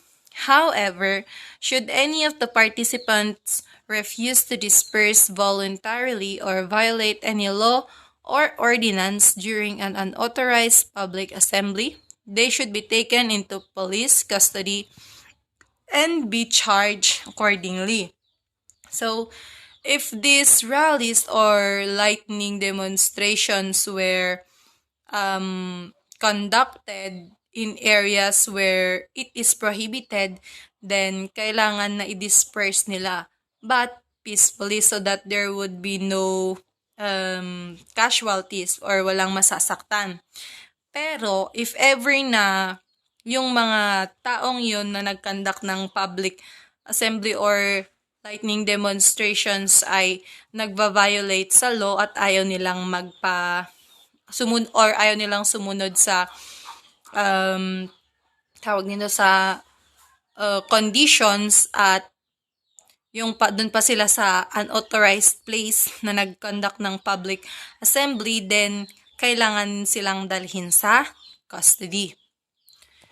And kailangan din nilang ma-charge. So, next one would be, ground commanders are responsible in determining whether there is a permit for the holding of a public assembly. So, the ground commanders must always check if there are permits, kung nakakuha ba ng permits yung mga kakandak ng public assembly. Number 8, close coordination with the mayor of the city or municipality or his or her representative where the public assembly is being held should always be maintained, especially when a permit has not been issued but an application has been filed prior to the holding of the public assembly. So, when we say close coordination, ito yung yung organizer mismo is kinausap niya yung mayor ng city or ng municipality. Though, hindi raw permit yung naibigay, pero there is a file or application na pinag-usapan nila to hold the public assembly. And next one is, maximum tolerance shall be exercised in the conduct of dispersal operation. So, maximum tolerance means dapat may patience ka because especially when you're going to have dispersal operations wherein many people would be affected if you disperse a public assembly. Of course, they will be, nagulat na lang sila bakit na ongoing yung public assembly and then i-disperse ninyo. So, maximum tolerance, you need to be patient and then sabihin, what do you call that, para maayos na ma-disperse yung public assembly na maika-cancel. So, next one would be the police responses. So, note, police responses during the planning stage, initial stage, and peaceful stage, confrontational stage, violent stage, and post-operation stage. So, number 1, during planning stage, initiate dialogue with the leaders or organizers to ensure the peaceful holding of a public assembly, including among others the detailed personnel providing security in the area. So, yung mga mag-held ng public assembly, they must initiate a dialogue. I mean, the PNP must initiate dialogue with the leaders, organizers para if ever na there will be cases like violations or may mga, sa pagsisimula pa lang ng public assembly is may mga consequences na nagaganap, then at least peaceful yung pag-hold pa rin ng assembly at walang naapektuhan na tao. Next one, prepare appropriate security and CDM contingency plans. So, when we say CDM contingency or CDM, there are the civil disturbance management. So, they're the ones who control the who controls the peacefulness of the assembly aside from the PNP. So, next one would be during initial and peaceful stage. So, letter A, with permit or held in freedom parks or private properties. Pag daw held yung public assembly pero doon sa freedom parks at private properties. Note, may permit ito. So, the PNP shall not interfere with the holding of a public assembly. However, to adequately ensure public safety, a CDM contingent under the control and supervision of a PCO. So, when we say PCO is a public or a peace and order, what do you call that? Council shall be stationed at least 100 meters away from the area where the public assembly is being held. So even if it is a private property where the public assembly is held, it still needs assistance. So even if there are no security, what do you call that? Kahit hindi masyadong madami yung security, pero there is still a need na at least may isa na CDM contingent na at least nagbabantay pa rin even though 100 meters away. Next one would be monitor the activities at the public assembly area and respond to any request for police assistance. So, kailangan pa ring i-monitor at mag-respond pa rin ang mga police if there is a need ng assistance. Next one would be without permit or permit has been revoked. So, walang permit or may permit. So, as soon as it becomes apparent that an assembly is being held in public place, the ground commander shall immediately conduct an inquiry whether the assembly is covered with a permit or not. If a permit could not be shown, verification should immediately be done with the office of the mayor having jurisdiction over the place where the public assembly is being held. Should the office of the mayor confirm that a permit has not been issued, the leaders or organizers shall be informed of the fact that they are violating the law and will be asked to disperse peacefully. So, dito naman is pag yung public assembly is nakandak sa isang public place, the ground commander magkakandak siya agad ng inquiry. Kumbaga, i-check niya kung itong public assembly ba is may permit or wala. So, kung wala raw permit, i-verify sa office ng mayor na kung meron bang at least man lang application or napag-usapan ng leaders or organizers ng grupong iyon na mayroong public assembly with the mayor. So, should the office of the mayor confirm that a permit has not been issued, so kung walang nai-issue at nasabi ng mayor na walang nai-issue na permit, yung mga organizers or leaders na iyon is may inform sila at kailangan nila na mag-disperse kasi they are violating the law. So, that's it. And next one is, the PNP shall exhaust all peaceful remedies to persuade the demonstrators to disperse.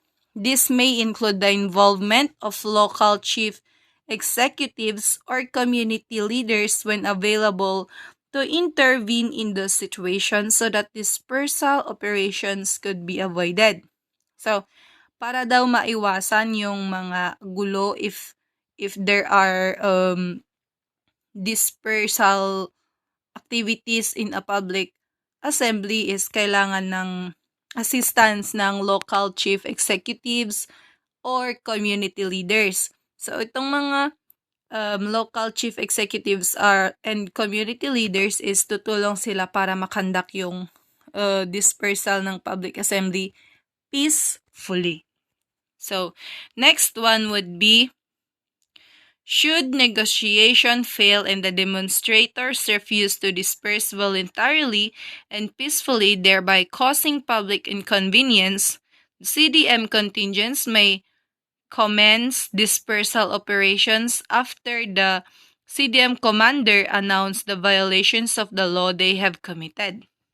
Such announcement of the violations must be made at least 3 times. So kapag yung mga leaders or organizers ng grupong iyon is hindi raw nag-disperse voluntarily or peacefully at nag-cause pa ng inconvenience lalo na sa place na yon, or affected citizens are there, is kailangan ng mag-conduct ng dispersal operations. Pagkatapos mag-announce din ng CDM commander. So if na announce na yon or na-confirm na yung law na na-violate ng mga leaders or organizers na yon, then i-announce yung violations nila 3 times. So, that's it. So, let's proceed with the number 3. During breach of the peace, confrontational stage with or without permit. So, note, no public assembly with a permit shall be dispersed. However, when a public assembly becomes violent, the CDM contingents may disperse such public assembly in the following manner. So, pwede raw, no public assembly with a permit shall be dispersed. So, bawal talaga ang public assembly kung walang permit. Pero, kung ang public assembly naman is may permit at na-held pero may violence na nakrecreate, kailangang i-disperse na ng CDM contingents. So, these are the following manners. Number 1. At the first sign of an impending violence, the ground commander shall call the attention of the leaders, organizers of the public assembly and ask the latter to prevent any possible disturbance. CDM contingents shall hold the line to prevent demonstrators from proceeding to other areas where the holding of a public assembly is prohibited. So, sa first time daw, if napapansin na there are light violations or may konti-konti nang nakikreate na violence, is the ground commander will call the attention. Tatawagin niyo yung mga leaders or organizers ng public assembly and then sasabihin niya para ma-prevent yung maaaring lumaking gulo. So, the CDM contingents will hold the line to prevent demonstrators from proceeding to other areas. So, i-prevent na nila yung demonstrators para hindi na matuloy para maiwasan at hindi matuloy yung paglaki ng gulo. Next one would be, if actual violence reaches a point where rocks or other harmful objects from the participants are thrown at the CDM contingents or the non-participants or at any property causing damage to it, the ground commander shall audibly warn the participants that if the disturbance persists, the public assembly will be dispersed. So, dito sa actual violence na is kapag may mga nagbabatuhan na or any harmful objects ay na may mga natatamaan na, hindi lang yung mga CDM contingents. So, kapag may mga So, kapag yung mga participants na is natatamaan na rin or hindi lang natatamaan, what I mean is may mga nasasaktan na, the ground commander will issue a warning sa mga participants na kapag nagtuloy-tuloy ito is kailangang i-disperse agad yung public assembly. So, next one would be, if the violence or disturbance that does not stop water cannons and riot sticks may be used to repel aggression and to disperse demonstrators, and reserve CDM contingents may be employed when situation requires. So, water cannons is ito yung kailangan nilang if kailangan ng buhusan, yes, para lang ma-stop yung mga aggression or para ma-disperse yung mga demonstrators at para may cancel na rin yung public assembly kasi nakikita na nga na may violence na create and nangyayari tuloy-tuloy na. So, reserve CDM contingents may be employed when situation requires. So, the next one would be no arrest of any leaders, organizer, or participants shall be made unless he or she violates a law, statute, or ordinance during the assembly. So, hindi mag-arrest yung mga CDM contingents or PNP securities sa mga leaders or organizers at participants. Pero kapag nag-violate sila ng law or statute or nag-create sila ng violence na nakapag-create sa mga ito, then kailangan talaga silang hulihin. Next one would be during violent stage. So, one is non-lethal weapons and equipments may be used to suppress violence, to protect lives, and prevent further damage to properties. Next one would be PNP security elements shall be tactically deployed to provide immediate assistance to the CDM contingents. And last one is during post-operation stage, CDM contingents shall be withdrawn after the area has been cleared of possible danger to public safety. And lastly, sufficient police force shall be maintained to ensure peace and order in the area. So, those are the police response. Next one would be dispersal of public assembly with permit. So, kung paano naman i-disperse yung public assembly na may permit. So, number 1. At the first sign of impending violence, the ground commander of the PNP contingents shall call the attention of the leaders of the public assembly and ask the latter to prevent any possible disturbance. So this means that as early as possible is kailangan ng iwasan agad yung possible na violence na mangyayari.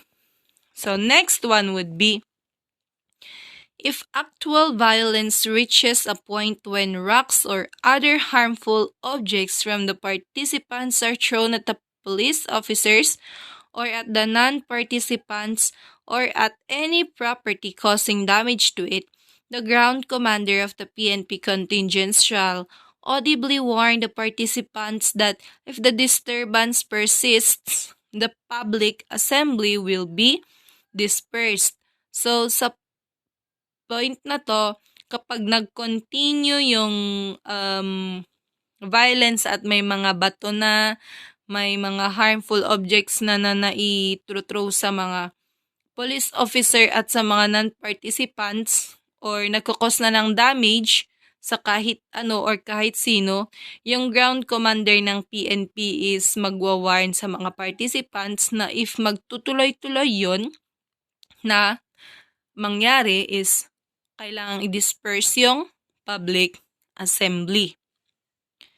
Next one is, if the violence or disturbance does not stop, the ground commander of the PNP shall audibly issue warning to the participants of the public assembly and after allowing a reasonable period of time to lapse, he shall immediately order to disperse. So, kapag hindi pa ito nag-stop, yung violence na nangyayari, magwa-warn na audibly issue a warning sa mga participants na kapag nag-allow pa siya ng reasonable period of time to lapse is kailangan na talagang i-order niya na talaga na mag-stop na yung or i-disperse na yung public assembly.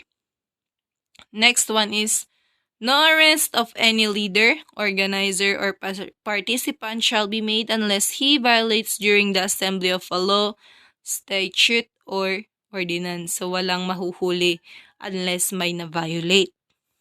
Next one would be dispersal of public assembly without permit. So, yung na-explain kanina is with permit.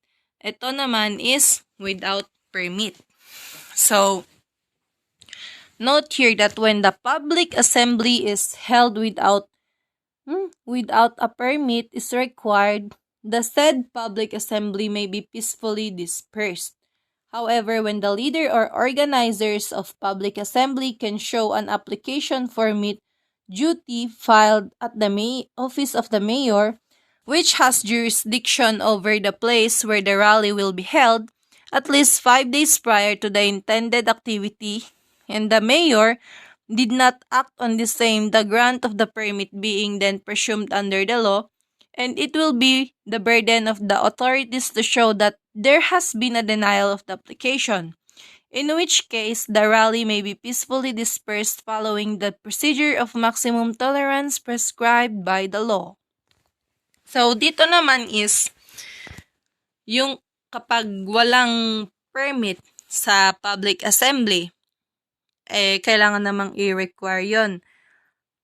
Kapag wala raw ito, is kailangang i-check pa rin ng ground commander. However, when the leader or organizers is hindi makapagpakita ng application nila ng permit na na-file nila kay mayor, then 5 days prior sa intended activity. At yung mayor naman na iyon is parang hindi siya hindi siya nag-respond sa grant ng, kung i-grant niya yung application na yon, then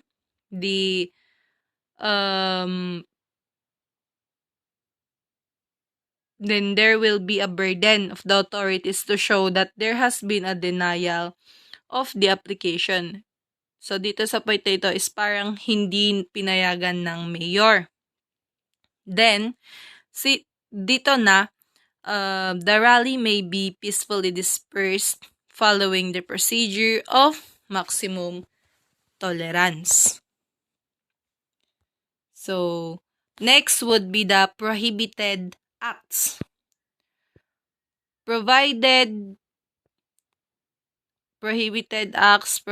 Section 13 of Batas Pambansa 8880. So, number 1, obstructing, impeding, disrupting, or otherwise denying the exercise of the right to peaceful assembly. Number 2, the unnecessary firing of firearms to disperse the public assembly.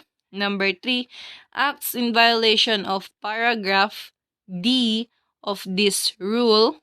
Number 4, acts prescribed hereunder if committed within 100 meters from the area of activity of the public assembly.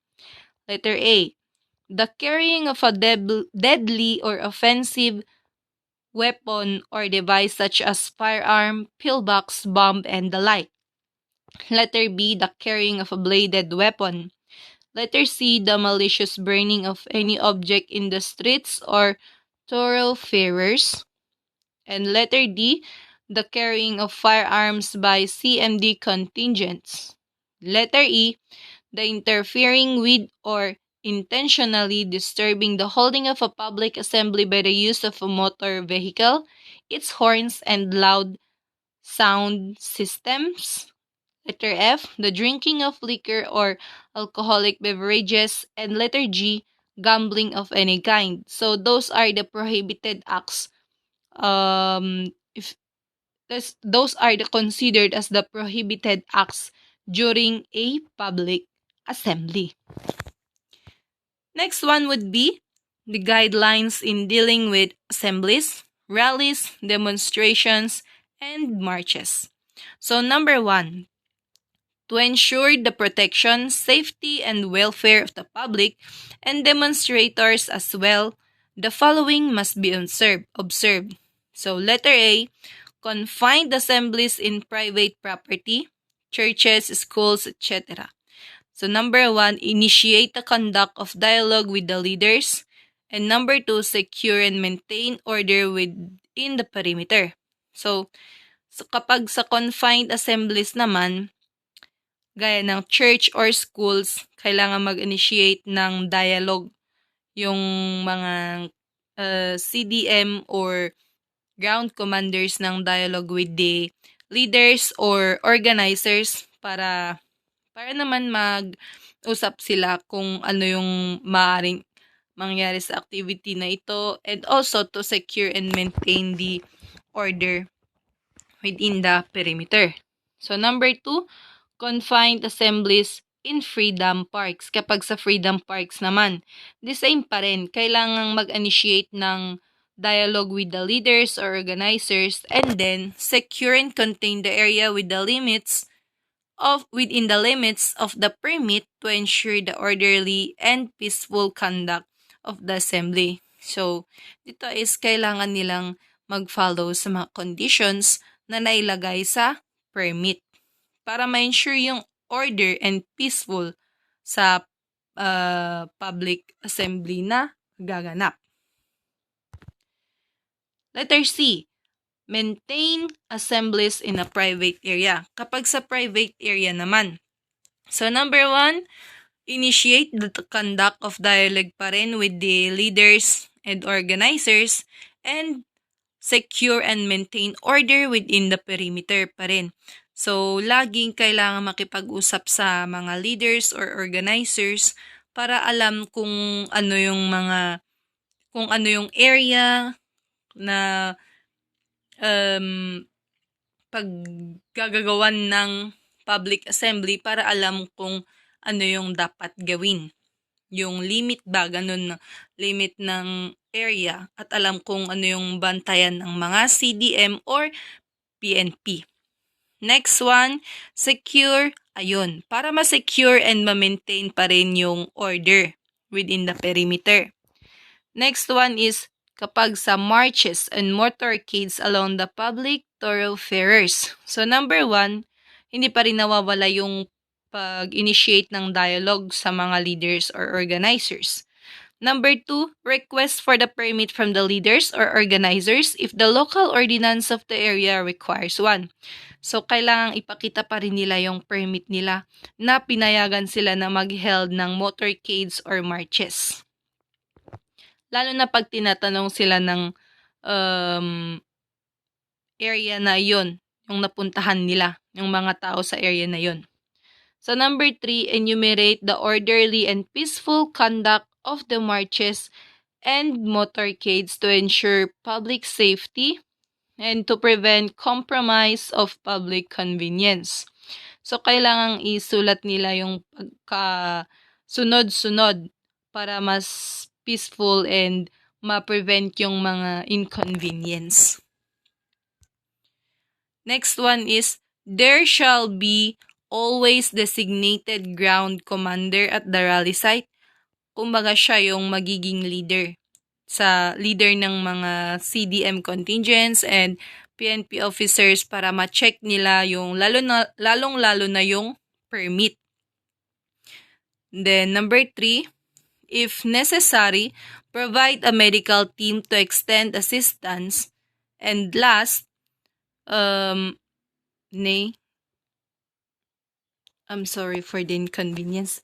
And number 4 is, all CDM operations shall be properly documented with video and photo coverage. So, kailangan ding ma-document yung mga operations para naman may mga evidence. So, that's it for today. For this day. Thank you for listening, and I hope you understand what I have explained. Thank you.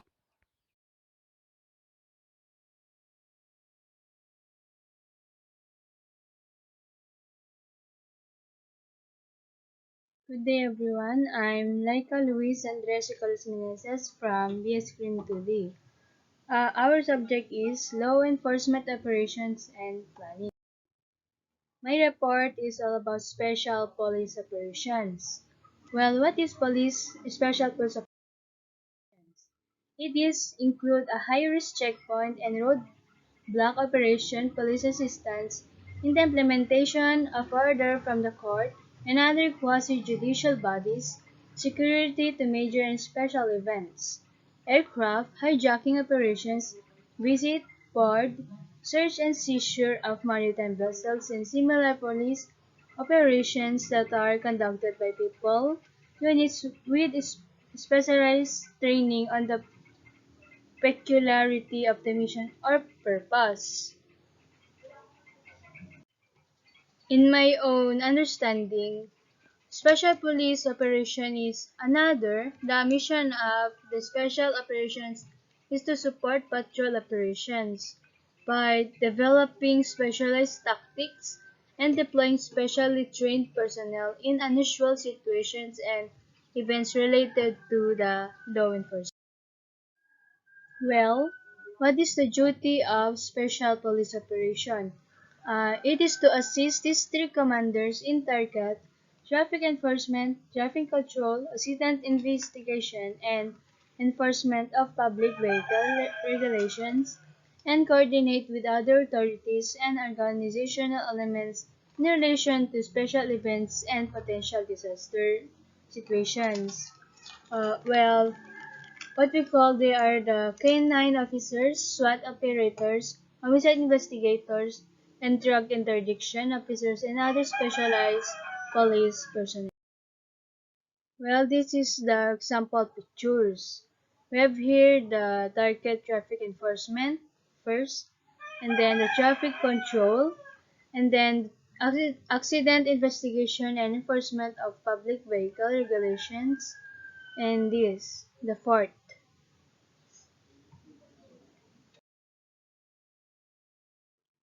Now, we move to the different types of police operations.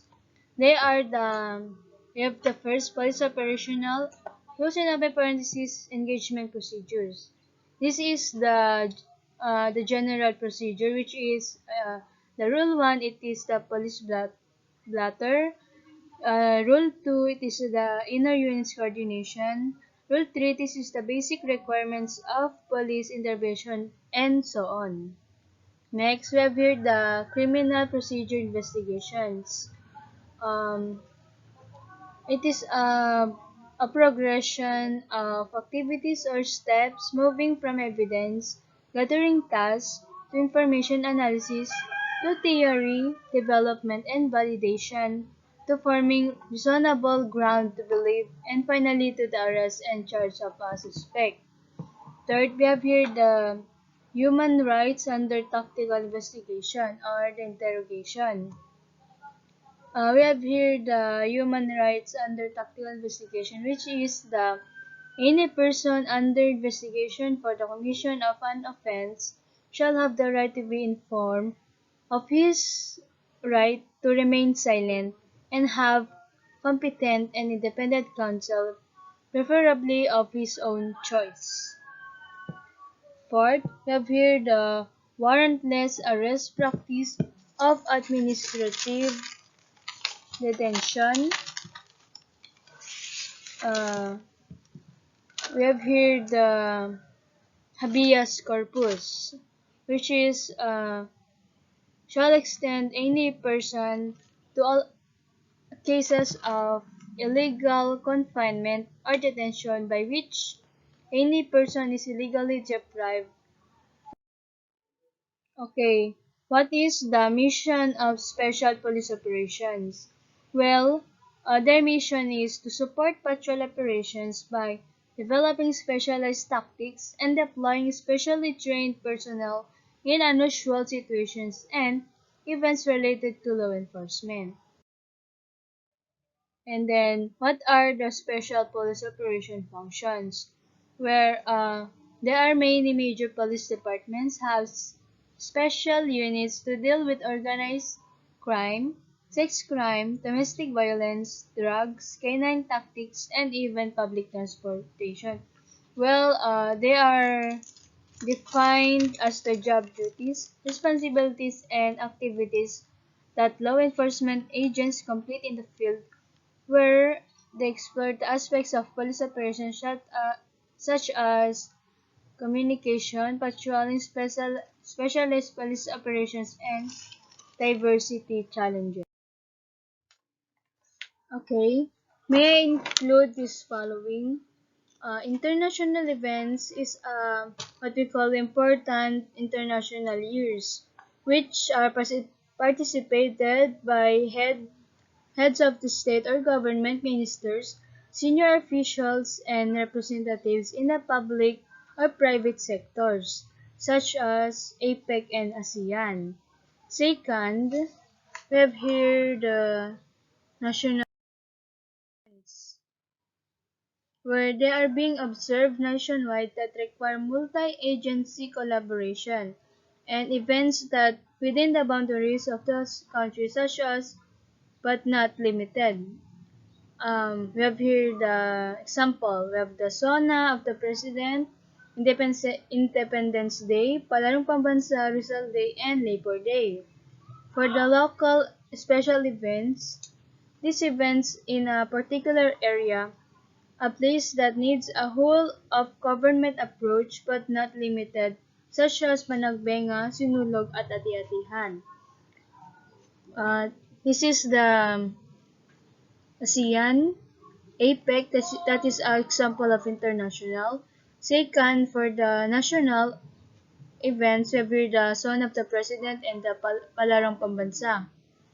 And third, we have here the local special events, which is the Panagbenga and then the Ati-Ati.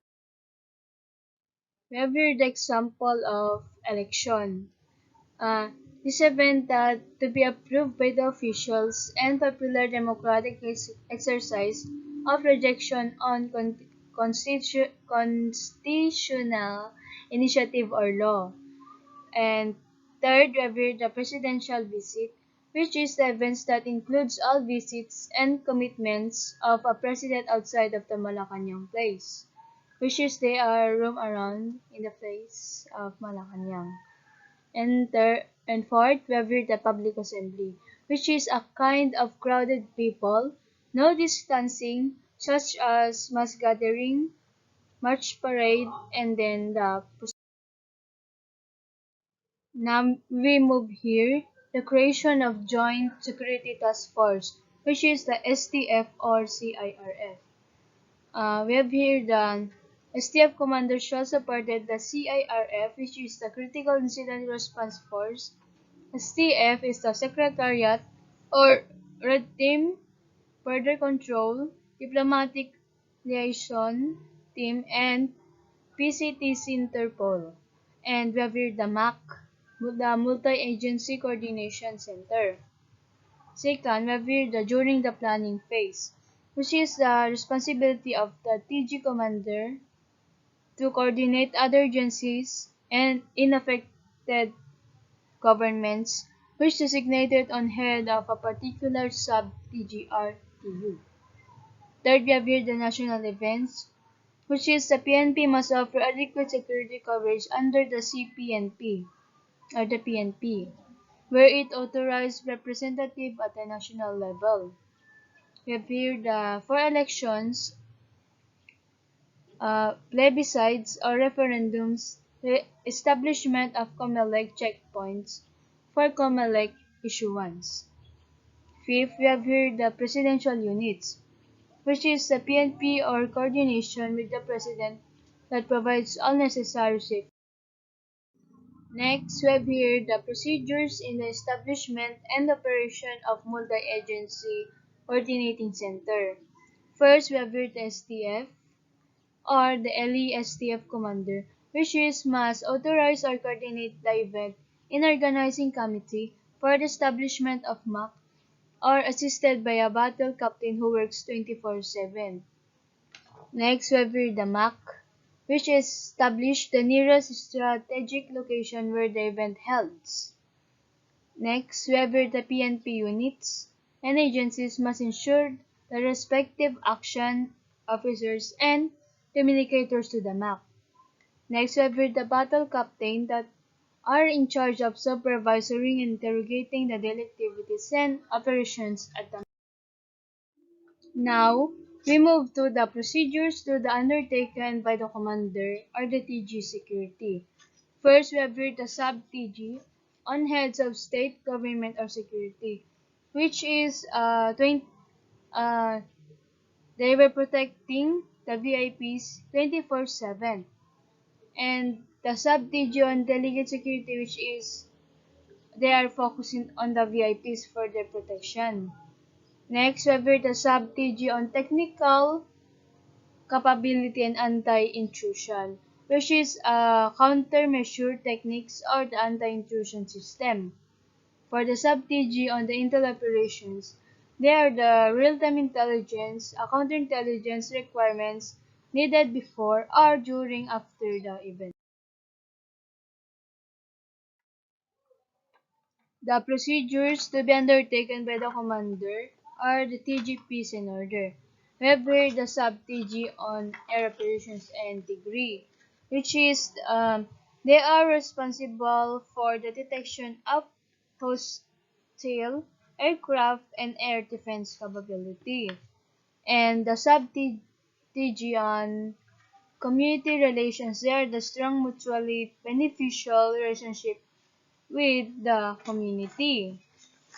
And letter C, we have here the on critical infrastructure security, which is the protection of, and security of transportation, communication, and ano to?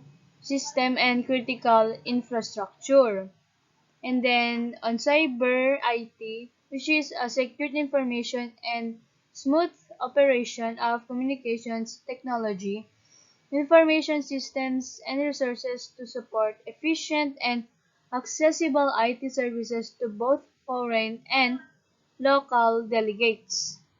For the tourist protection, um, they are in charge of security, securing the parts of the airports, bus terminals, station. And for the anti-criminality, they are intensified law enforcement operations. For the internal security, they are the responsible for intensified internal security operations. For the maritime security, they are responsible for intensified maritime or coastal security operations. For the site security, uh, they're in charge of the protection of the engagement area before the during the meetings or activities.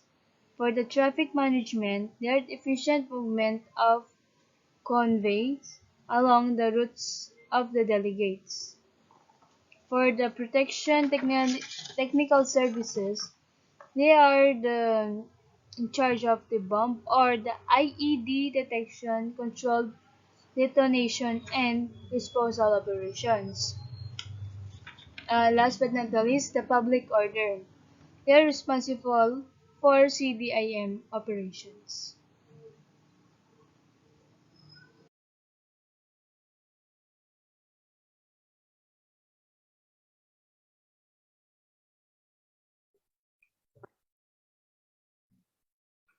Hello, everybody. I am Fides Zacates Dumon, and my report will be on the Special Police Operation 5.1 Major Events Security Management, letter F hanggang sa 5.2 Procedures in the Enforcement of a Demolition and or Ejectment Order, number 2A2E. Let's start. Procedures to be undertaken by the Commander Task Group, Emergency Preparedness and Response. Dito, they should orchestrate efforts of all NDRRMC member agencies in the preparation and overall management preparedness and response for all natural calamity scenarios. Dito, they should plan or they will plan a they should have a contingency plan or magpaplano sila kung anong pwede nilang gawin to help a certain area. Example, it is a secluded place na there's a secluded place na affected by the typhoon. So, nawalan sila ng kuryente and kailangan nila ng tulong. Ano yung pwede nilang gawin dito? Anong pwedeng gawin ng mga commander or task groups para ma-respond ang mga needs or ang mga kailangan ng mga victims of this natural calamity. Number 2, lead the consequence management efforts in the event of terrorist attack, rallies and protest actions and other human-induced incidents. Dito naman ang mga gagawin nila is ano yung mga pwede nilang gawin kapag nagkaroon ng terrorist attacks or mga rallies, ganun. When we say kasi consequence management, ito yung mga activities na ginagawa nila to contain a damage or how they will treat the victims and kung paano nila i-restore yung mga essential services and they also initiate cleanup. And ano yung mga pwede nilang i-provide kagaya ng relief goods sa mga biktima ng mga terorismo. Number 3, capacitate local DRRMCs through training rehearsals, simulation exercises, and contingency planning sessions. Dito, ang ginagawa nila is, parang nakikita na natin ito noong may face-to-face pa, kapag nagkaroon tayo ng earthquake drill or mga fire drills, ito yung mga ginagawa nila. Ito yung mga simulation exercises na pinapagawa nila sa atin. Dito rin nila ina-exercise yung mga sarili nila kung ano yung pwede lang gawin kapag nagkaroon man ng earthquake. Anong gagawin nila sa mga biktima nito, yung mga injuries nila. And number 4, they should also provide periodic warning alerts and advisories. Dito is yung ginagawa nila ng mga pag-asa. Parang ginagawa nila is yung parang ginagawa ng pag-asa. Kapag nagkaroon ng typhoon, binibigyan nila tayo ng mga informations. And base sa mga information na bigyan nila sa atin, ito yung magiging basis natin para planuhin kung ano ang gagawin natin kapag dumating na yung typhoon. So dito, ang ginagawa nila is pinaplan nila kung ano yung mga gagawin nila kapag nagkaroon man ng mga kalamidad. And etong information ibinigay nila sa atin or yung binigay nila sa atin is ito yung magiging basis on how to prevent any casualties or ito yung magiging contingency plan natin. Number 5, they should also attend to the emergency medical requirements. Number 6, they should also lead the prevention, risk reduction, and consequences management of the chemical, biological, radiological, nuclear, and explosive scenarios. For example, open nila yung Bataan Nuclear Power Plant dito. Plaplanuhin nila kung anong gagawin nila para ma-reduce ang magiging casualty if ever na mag-malfunction ito. Anong gagawin nila sa mga infected ng mga nuclear radiation? Saan sila i-evacuate? Sino ang mga tutulong sa kanila? Sino ang gagamot sa kanila? Ganun. Number 7, there are two sub-task groups and ito is na-organize. And number 1 is the sub-task group on disaster risk reduction and management. Sila yung responsible for the disaster risk reduction and management. This is composed of 5 following task units. Number 1 is the task unit search and rescue. They are responsible. Sila yung mga nagkakandak ng mga search and rescue pag may natabunan or kapag nagkaroon ng landslide, sila yung mag-search and rescue. And sila rin yung mga mag-evacuate ng mga victims of calamities. Number 2 is the task unit medical emergency management. They are responsible for the medical attention of all delegates kapag sila yung gagamot sa mga biktima ng mga kalamidad, yung mga injuries nila, ganun. Number 3 is the task unit CBRNE. Sila nga, gaya sabi ko, sila yung magiging responsible sa mga biktima. Sila yung tutulong kapag nagkaroon man ng ganitong senaryo. Number 4 is the task unifier. They are responsible for their response to emergencies and rescue of delegates and participants threatened by fire accidents. Number 5, lastly, is the task unit evacuation management. They are responsible for managing the evacuees who are delegates and participants. Dito, parang sila yung magiging responsable sa mga evacuees. Sila yung mga magbibigay ng mga clothes, yung mga, gaya ng nasa picture, yung mga higaan nila. And they are the one who will provide, sila yung parang, sila magdi-distribute ng mga relief goods. The second subtask group is the subtask group on fire safety. They are responsible for fire safety compliance of all proposed venues. And next, the next topic is the police assistance during the implementation of orders, decisions from courts, quasi-judicial or administrative bodies.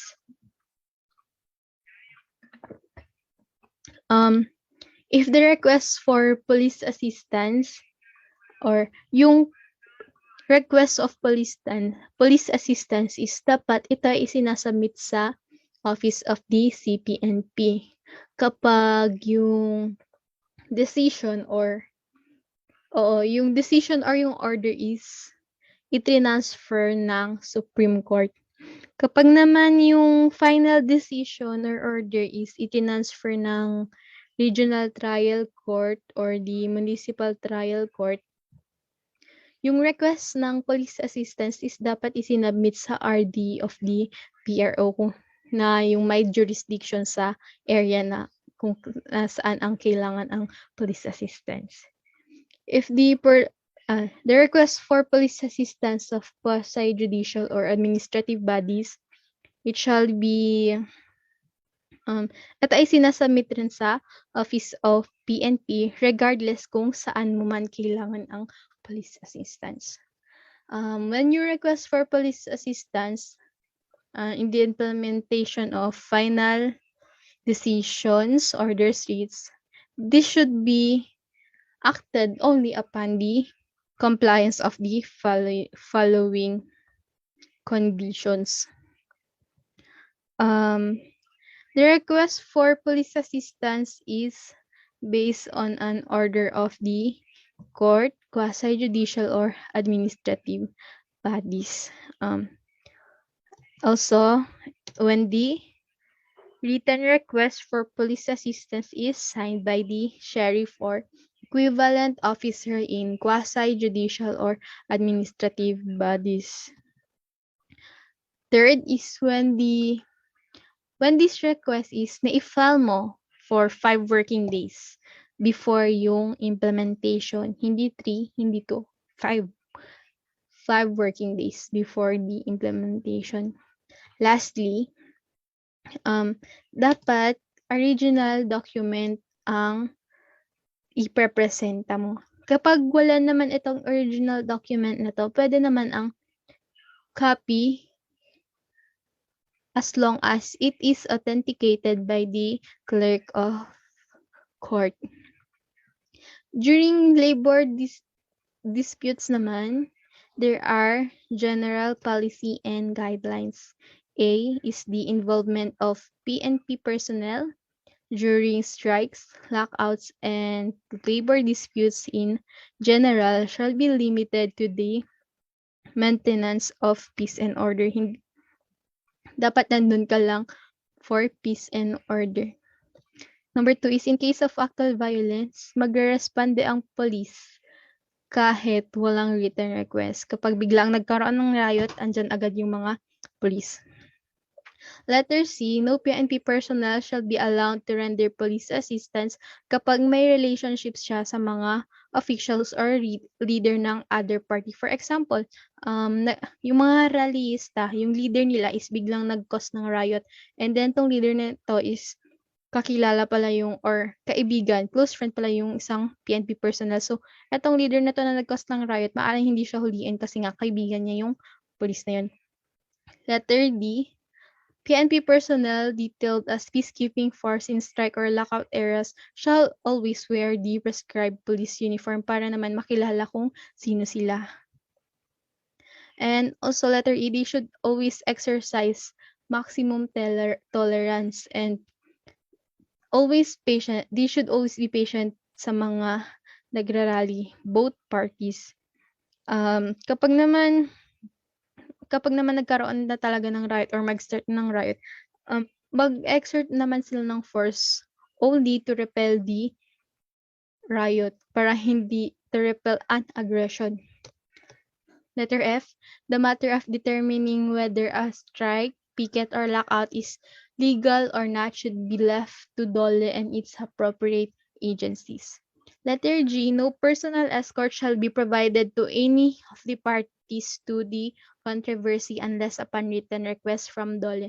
Kapag naman na-approve na itong request na to, dapat itong mga escorts na to is naka-uniform.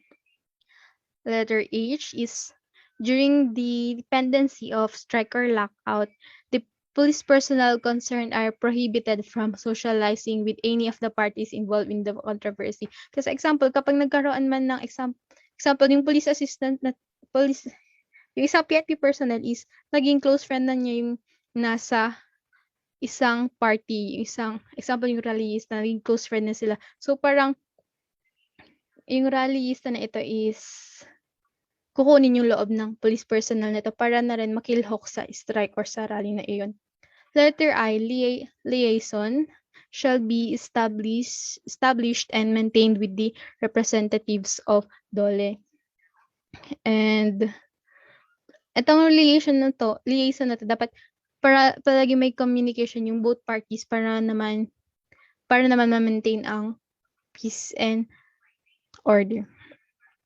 Letter J, the peacekeeping detail shall establish a command post outside 50-meter radius from the picket line. Kapag naman itong 50-meter radius na to is nasa loob ng isang thoroughfare or isang road, dapat pupwesto yung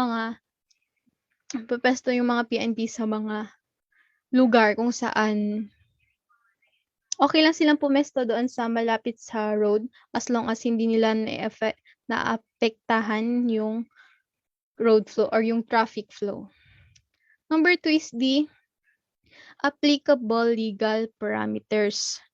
Dito, there are laws na kailangang i-observe during rallies or strikes. Number 1 is kayang sinabi, always exercise maximum tolerance. Letter B, in case of unlawful aggression, pwede silang gumamit ng force as long as ito ay in-employed only to prevent or repel any aggression. Letter C, the employment of tear gas and water cannons is always made under the supervision of the ground commander. Letter D, no arrest of any leader or organizer or participant shall be made during the public assembly unless na siya yung nag-start ng riot and unless he or she violates any pertinent law as evidence warrants. Number 3 is service law of lawful orders or writ or writ. The service of dollar court or other lawful orders or writs is the primary concern of the dole. Wala nang iba. Yun lang ang pinaka-primary concern. There are also prohibited labor activities. Ito yung dapat walang personnel na magpapapasok or mag-introduce or escort in any manner any individual seeks to replace any strikers entering or leaving the premises or strike area. Also, they are prohibited to work in replacement of the strikers. Nandun sila hindi para makipag-strike, nandun sila para sa peace and order. Number 5 is the obstruction during pickets and lockdown. The ingress or egress of an establishment is not part of a strike or picket area. Kapag nagkaroon naman ng obstruction, dapat tong mga police is they should make sure na yung mga establishments is always protected from the the rally or the strike.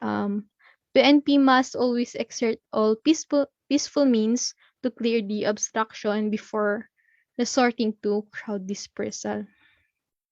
Letter B is during enforcement of demolition and eject orders. The role of the PNP in the enforcement of demolition and or ejectment. Yung police assistance in the enforcement of or implementation of demolition or ejectment order shall be granted only upon a written request of the sheriff or equivalent officer in quasi-judicial and administrative bodies.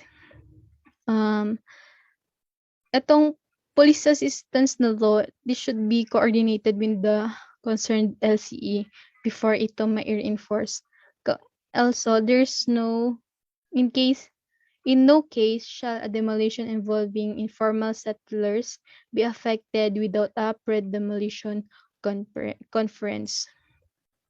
Letter B, the conduct of pre-demolition conference in cases where the affected families are informal settlers shall be mandatory before the provision of police assistance.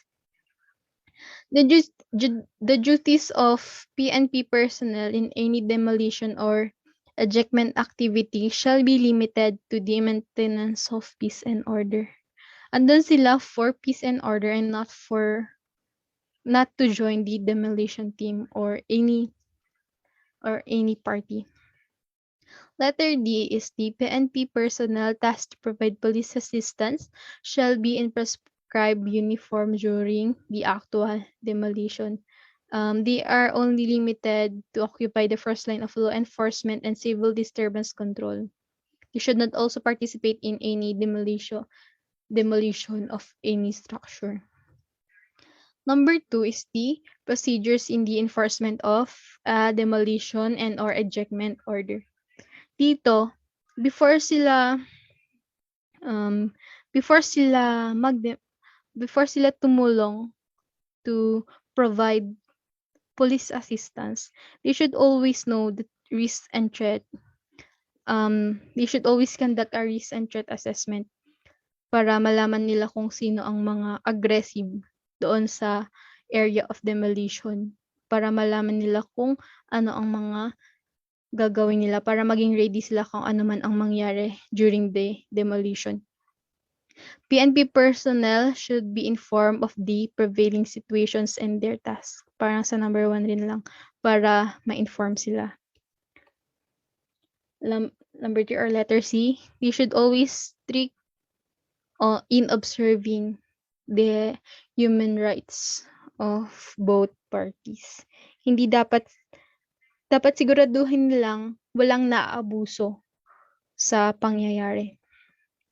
Letter D, as much as practicable, the COP shall lead the PNP contingent detail to assist the sheriff or equivalent officer during the demolition or ejectment activity. Lastly, all PNP personnel involved shall desist from the use of any unnecessary force or any act that may harm, harass, or terrorize the affected parties. They must abstain. Dapat siguraduhin nilang hindi sila gagamit ng puwersa na maaaring makasakit sa mga affected parties. Yun lang.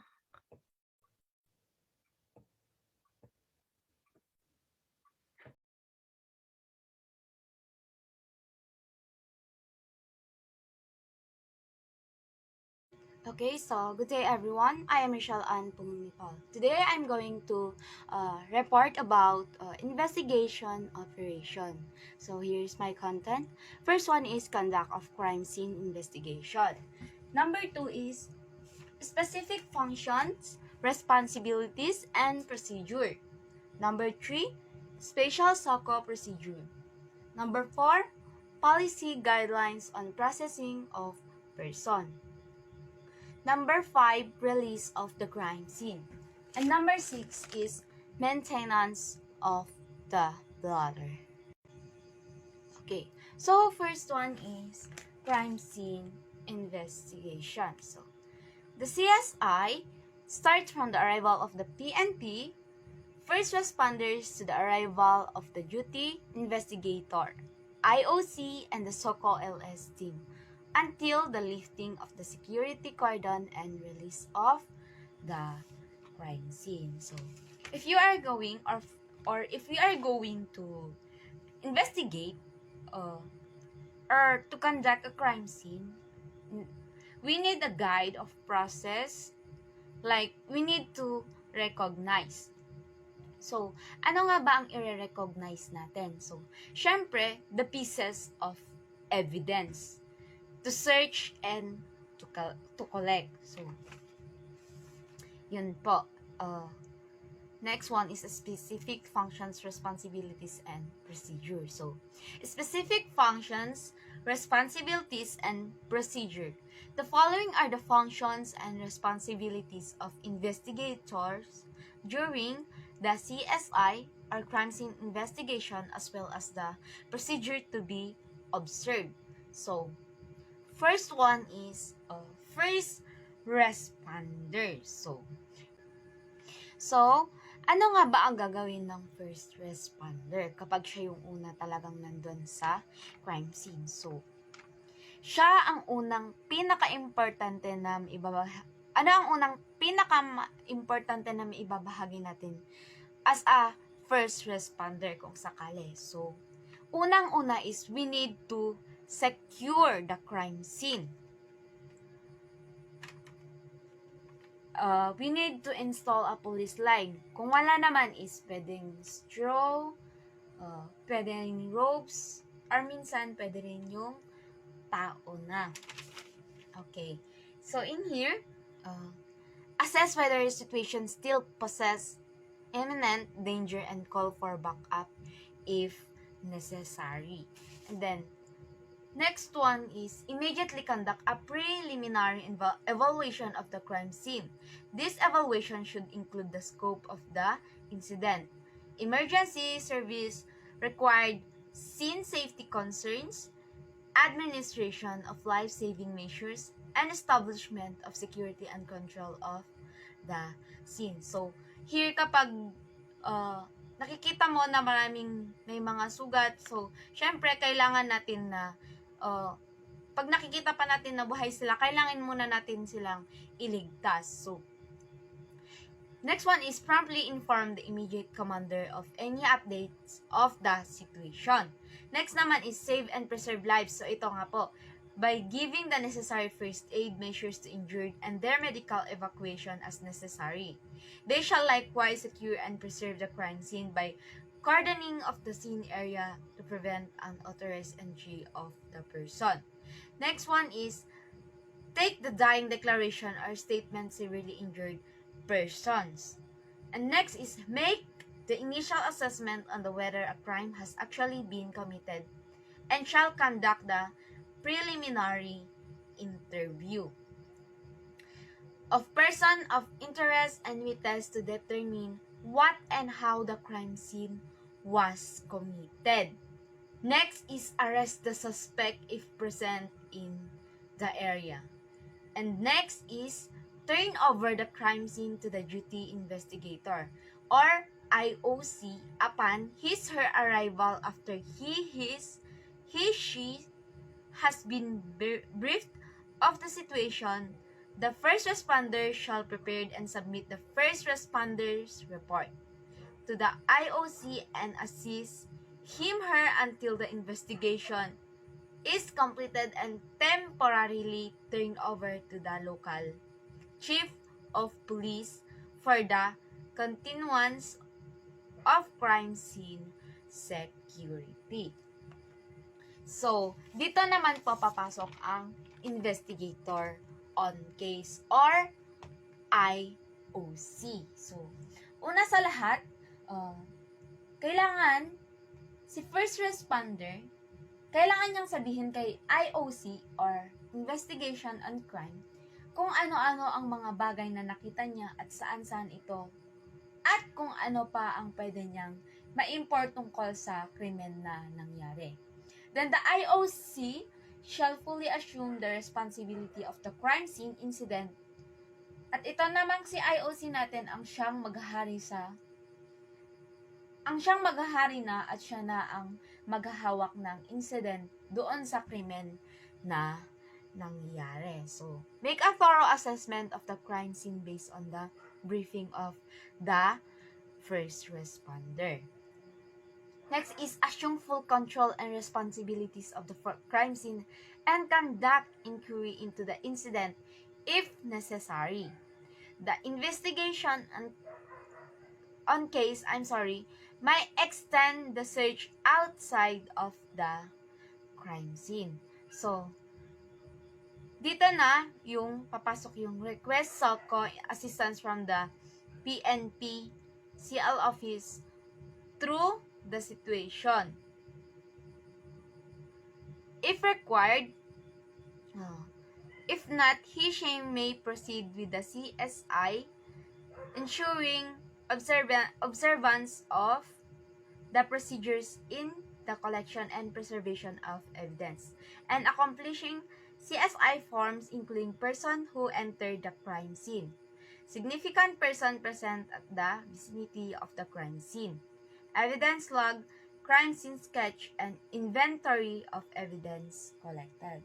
So, if you are in the investigator on case or IOC, you will determine if SOCO team is required and you shall report the matter of the Chief of Police or COP and make the request through police situation operation enter.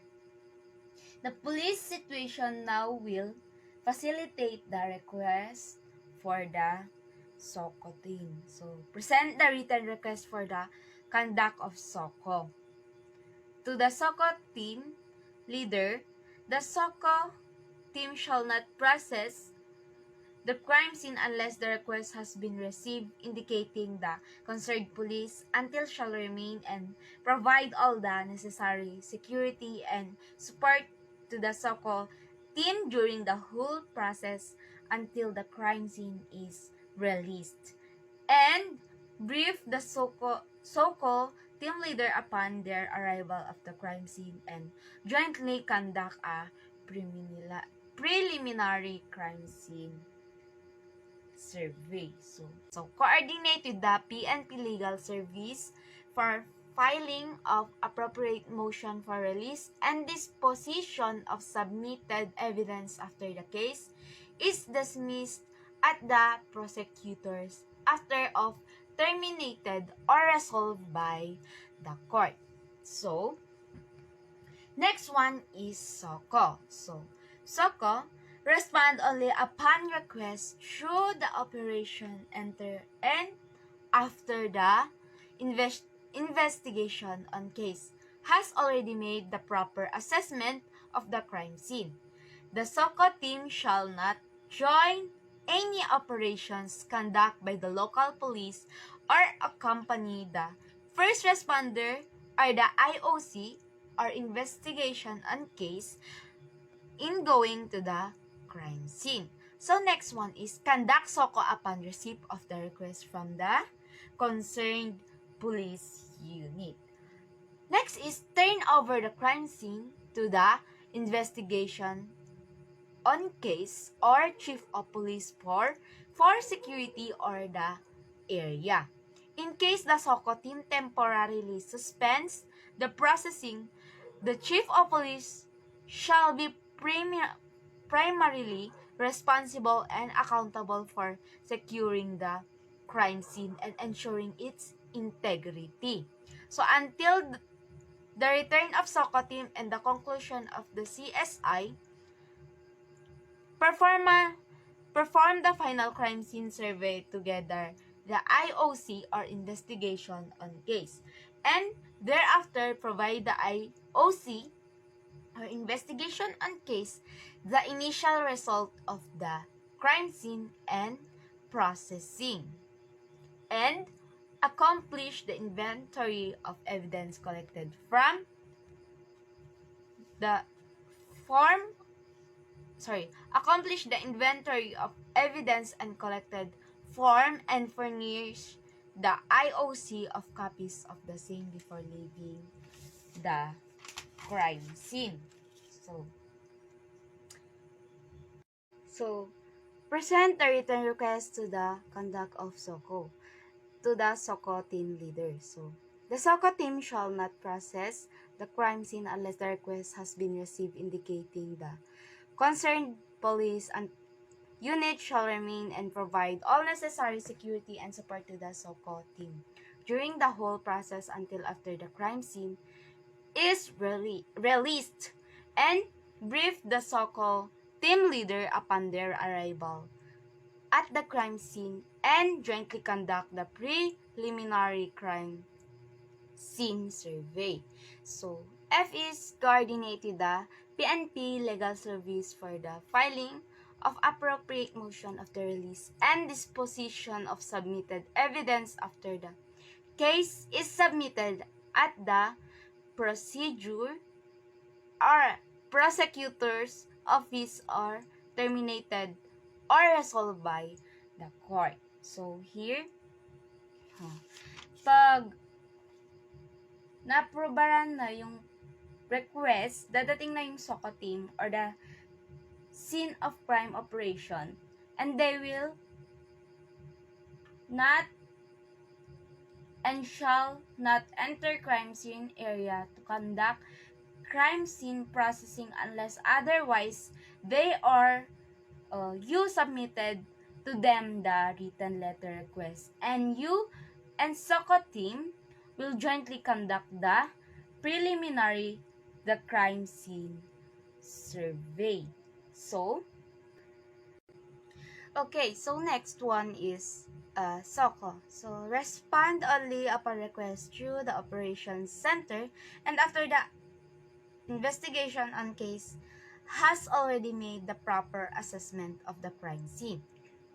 The SOCO team shall not join any operations conducted by the local police or accompany the first responders or the investigation on case in going to the crime scene. Conduct SOCO upon receipt of the request from the concerned police unit. So, turn over the crime scene to the IOC or investigation on case chief of police for security of the area.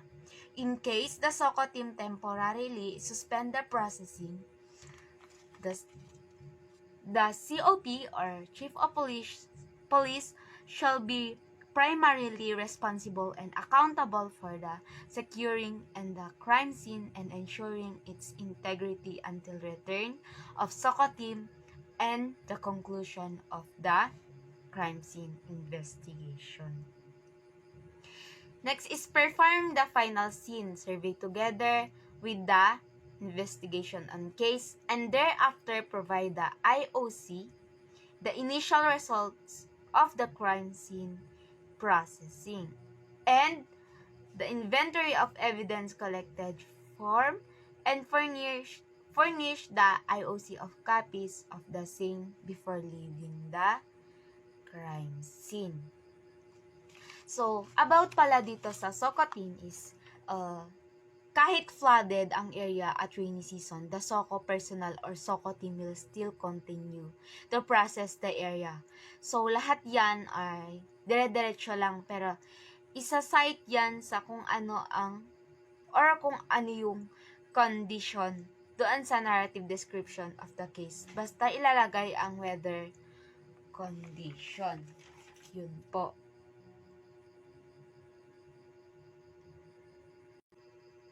Okay, so about pala dun sa IOC, investigation on case, the moment you arrive as IOC, you need to have your own set of note-taking. So, you need to take notes as part of your documentation or recording. You're documenting and everything. So, the PPE suggests glove, face mask, hairnet, and etc. is must. So next one is legal officer. So make a determination through searching question to the COP, Chief of Police, if the crime reported falls within the definition of sanctional crime or serious election-related incident. Go to the crime scene involving sanctional crime and serious, and ensure that the applicable laws, rules, and regulations during the crime scene investigation are observed. And provide the necessary legal assistance in preparation of complaint, affidavits, and other pleadings that will be filed before the prosecutor office. So, next naman po is special SOCO procedure. So, special SOCO procedure, in case where the evidence gathered needs special processing due to significant or sensational cases, the specialist from the CL shall be requested. So, sample here is, in bombing cases, the EOD personnel should first clear the area prior to entry of the SOCO team. The preliminary survey and crime scene processing shall be jointly conducted by EOD personnel, IOC, and SOCO team. All evidence collected must be pre-cleared by the EOD team prior to disposition. In suspected or report chemical, biological, radiological, or nuclear situations, the SOCO shall directly coordinate with the Special Rescue Team of the BFP and other appropriate government agencies. In mass victim situation, the regional district SOCO who has jurisdiction over the area, in addition to their function, shall act as the first responder to interim disaster victim identification task group of the PNP-CL. So, the IDVITG shall immediately assess the forensic specialist needed to be deployed at the crime scene and relay the requirements to the PNP-CL headquarters. So, the SOCO is coordination with IOC has motu proprio authority to direct all operating units involved in the police operation to submit their respective personnel for forensic examination, their service firearms for ballistic tests, and other pieces of evidence involved to expedite the investigation of the case. So, example is, if it's explosion incident, we need to call an expert of bomb. Huwag uunahin ang SOCO kapag explosion incident dahil magkakaroon ng delay from forensic group dahil kailangan dyan ay kailangan mga EOD or bomb expert because hindi mag-go through ang investigation kung walang clearance. So, hihingiin natin sa EOD personnel o sa bomb expert kasi hindi makakakolect ng pira-pirasong ebidensya ang mga forensic group kung walang clearance kasi sa explosion incidents, hindi matutrace kung pangalawa o pangatlong pagsabog at hindi naman ito pinapaalam. So, all we need to do is to call or the assistance coming from the bomb tech or EOD or kung sino tulong pagdating sa explosion. So, kapag ganitong crime scene, we need to determine the actual extent of the crime scene. So, we need to determine kasi yung pangalawang dadating doon, though may ginawang band-aid si first responder, she put police line but to control the crowd. We need to determine and extend nung crime scene kasi hindi natin alam kung yun talaga ba o baka yun lang ang inabot ng paningin natin o inabot ng paningin niya at inabot ng police line, and we need to make an adjustment dun sa police line. So next one is policy guidelines on processing of persons and present of the crime scene. So these policy guidelines prescribe the operational procedures in processing and handling persons present at the crime scene, be they the suspects, victims, or witnesses. The aim is to clearly define policy courses. So, an action is dealing with the person who for any and personal circumstances are the crime scene during post-incident situations. As soon as the perpetrator surrender or when they are captured or arrested, the IC shall ensure the following are accomplished. So, processing the briefing and documentation. First is victim. Number 2 or second is perpetrators. Next it is witness, and last is key participants in the incidents. Next naman is venue of processing the briefing and documentation. So, considering the instability of the situation, the safety of the responders and person found at the crime scene of the crime and the preservation of the place of incident, the venue of processing, debriefing, and investigation shall be at a neutral and secured place. Okay, so next one is last one is releasing of the crime scene. So the IOC shall be decided after release of the crime scene upon consultation with the SOCO team leader. She shall ensure that all pieces of potential evidence have been collected and appropriately documented.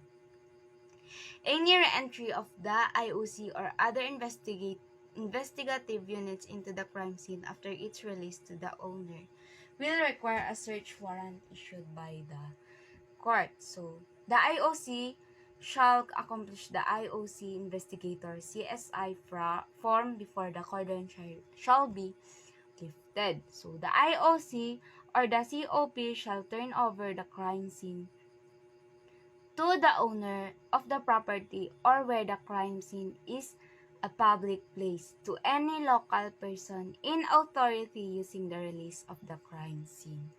4 is the IOC shall accomplish and submit the investigator's report with all the required attachment to the COP within 2 days if practicable from the date of incident. And the CSI report shall be the first entry of the case folder for the investigation incident. So, from here is being the IOC, you shall decided for the lifting of security cordon or the police line and release on the crime scene upon consultation with the SOCO team leader, ensuring that all pieces possible evidences has been collected by the SOCO team. So, you make sure and ensure the appropriate inventory of the pieces of evidence that has been collected by the SOCO team and release the crime scene after completion of documentation process. So the last is the CSI report of the crime scene investigation report shall be first entry in the case folder for the investigation of the incident. Okay, so last one is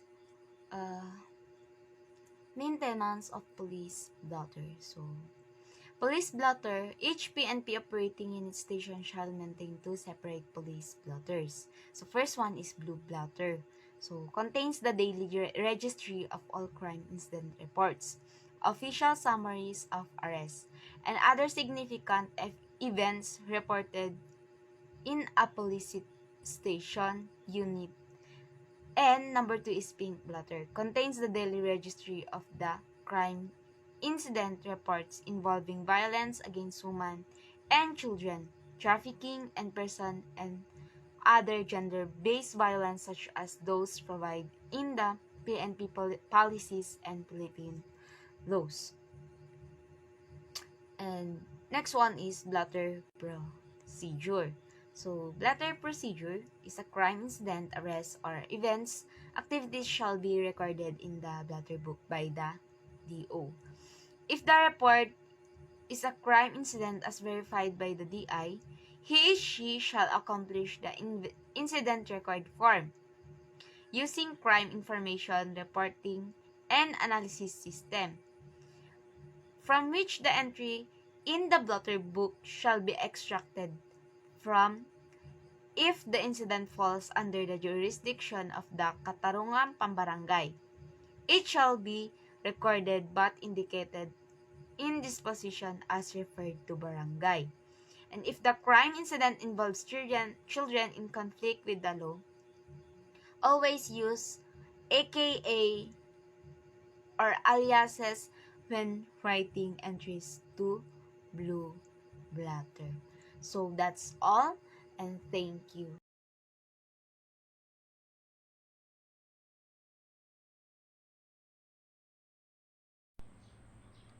Good day, everybody. I'm Marjorie de la Cruz from the Screen 2D. My report today is about Judicial Affidavit Rule. What is Judicial Affidavit Rule? This rule shall apply to all action proceeding an incident requiring the reception of evidence before the court in place of the direct testimonies of witnesses in order to reduce the time needed for completing their testimonies. This is the example of judicial affidavit. Judicial affidavit, it is a written out of court statement taken before a notary public or any person authorized to administer oath. These are the application of rule to criminal actions. This rule shall apply to all criminal actions where the maximum imposable penalty does not exceed 6 years. So meaning, dapat hindi siya nag-exceed ng 6 years. Dito naman tayo sa contents of judicial affidavit. Judicial affidavit shall be prepared in the language known to the witness, and if not, English or Filipino. Kailangan meron tayong name, age, resident or business address, and occupation of the witness. The name and address of the lawyer who conducts or supervises the examination of the witness and the place where the examination is being held. Dito naman tayo sa sworn attestation of the lawyer. Ito yung example ng sworn attestation lawyer. Ano nga ba ang sworn attestation of the lawyer? The judicial affidavit shall contain a sworn attestation of the end executed by the lawyer who conducted or supervised the examination of the witness. Kailangan recorded or caused to be recorded the questions he she asked, the corresponding answer that the witness gave, or neither he she nor any other person that then present or assisting him her coach the witness regarding the latter's answer. Okay, custodial investigation naman tayo. Ano nga ba ang custodial investigation? Custodial investigation involves any questioning initiated by law enforcement officers after a person has been taken into custody, otherwise deprived of his freedom of action in any significant. So, letter A, duties of the police during custodial investigation. The arresting officers or the investigator, as the case may be, shall ensure that a person arrested, detained, or under custodial investigation shall at all times be assisted by counsel, preferably of his own choice. Number 2, The arresting officer or the investigator, as the may be, must inform the person arrested, detained, or under custodial investigation of the following rights under Republic Act 7438 and Republic Act 9745 in a language known to and understand by him or her. She has the right to remain silent, meaning if he or she waives her right to remain silent, anything he or she says can be used in evidence against him or her in court. B. She has the right to counsel of his or her own choice, meaning if she cannot afford one, he or she shall be provided with an independent and competent counsel. Letter C. She has the right to demand physical examination by an independent and competent doctor of her own choice before and after interview questioning.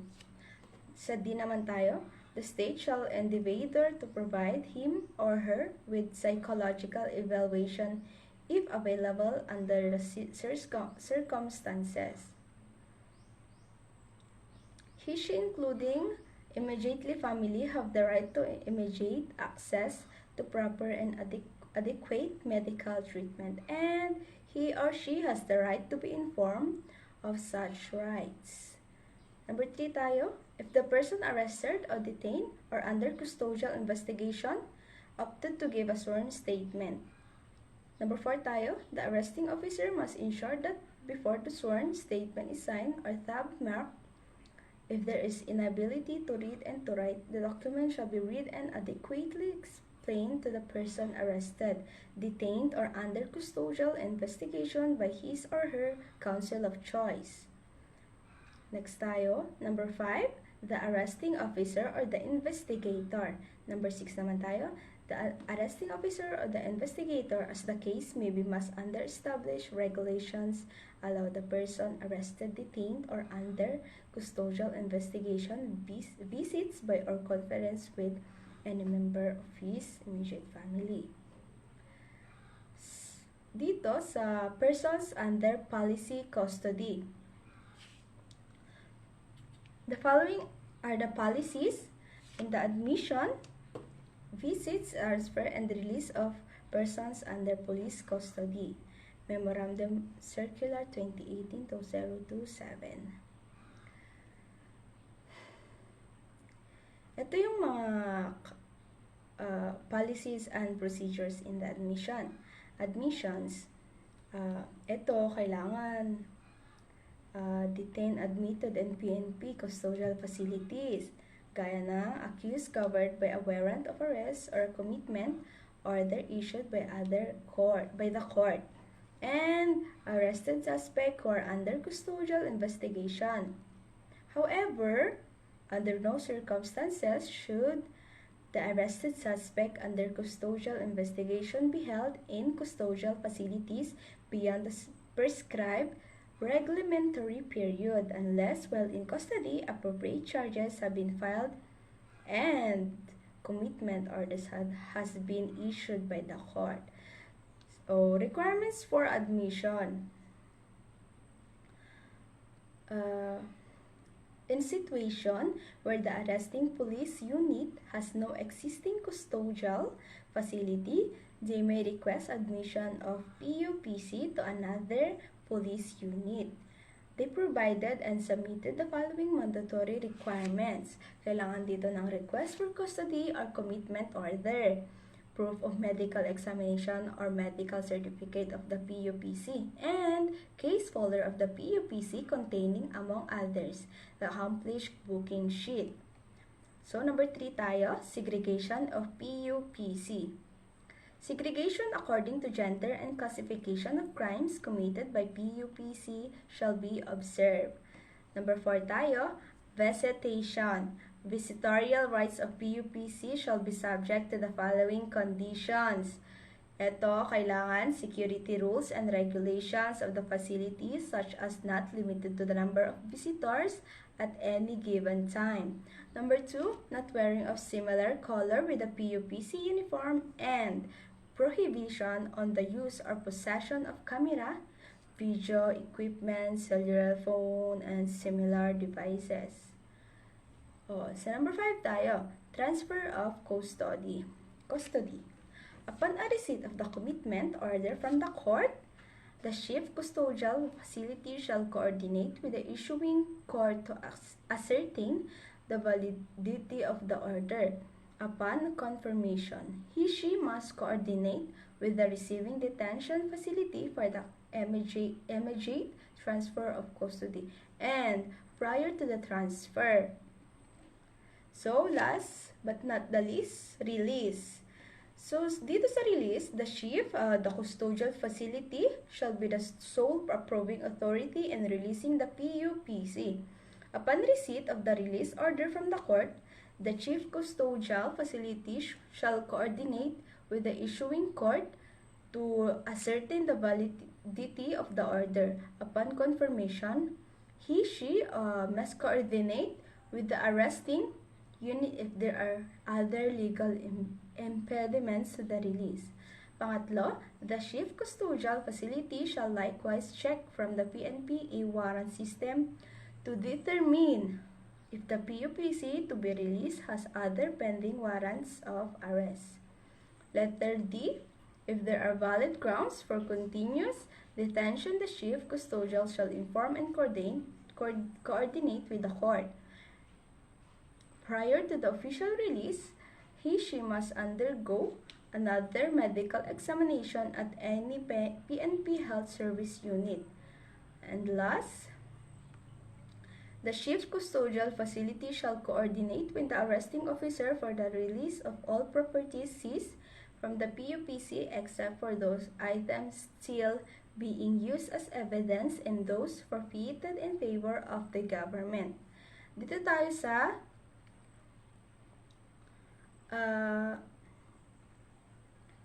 transporting of PUPC. The PUPC must be properly escorted and handcuffed at all times and seated position in the vehicle in the manner that prevents his or her escape and deny him or her the opportunity to endanger the lives of PNP personnel. Number 2, the transport of PUPC shall be done using official PNP vehicles. Other vehicles may be utilized subject to the approval of the head of the concerned unit. Number 3 tayo, PUPC shall as much as possible be transported wearing PUPC uniform or proper attire that may identify them as PUPCs. Number 4, transport of PUPC shall be limited only kailangan to the proper office for inquest or court of hearing, to the nearest hospital, clinic in the case of mandatory, and to the designated evacuation area exclusive for PUPCs during a crisis situation, during court, permitted transport, and other analog circumstances. And yun lang. Thank you for listening. God bless.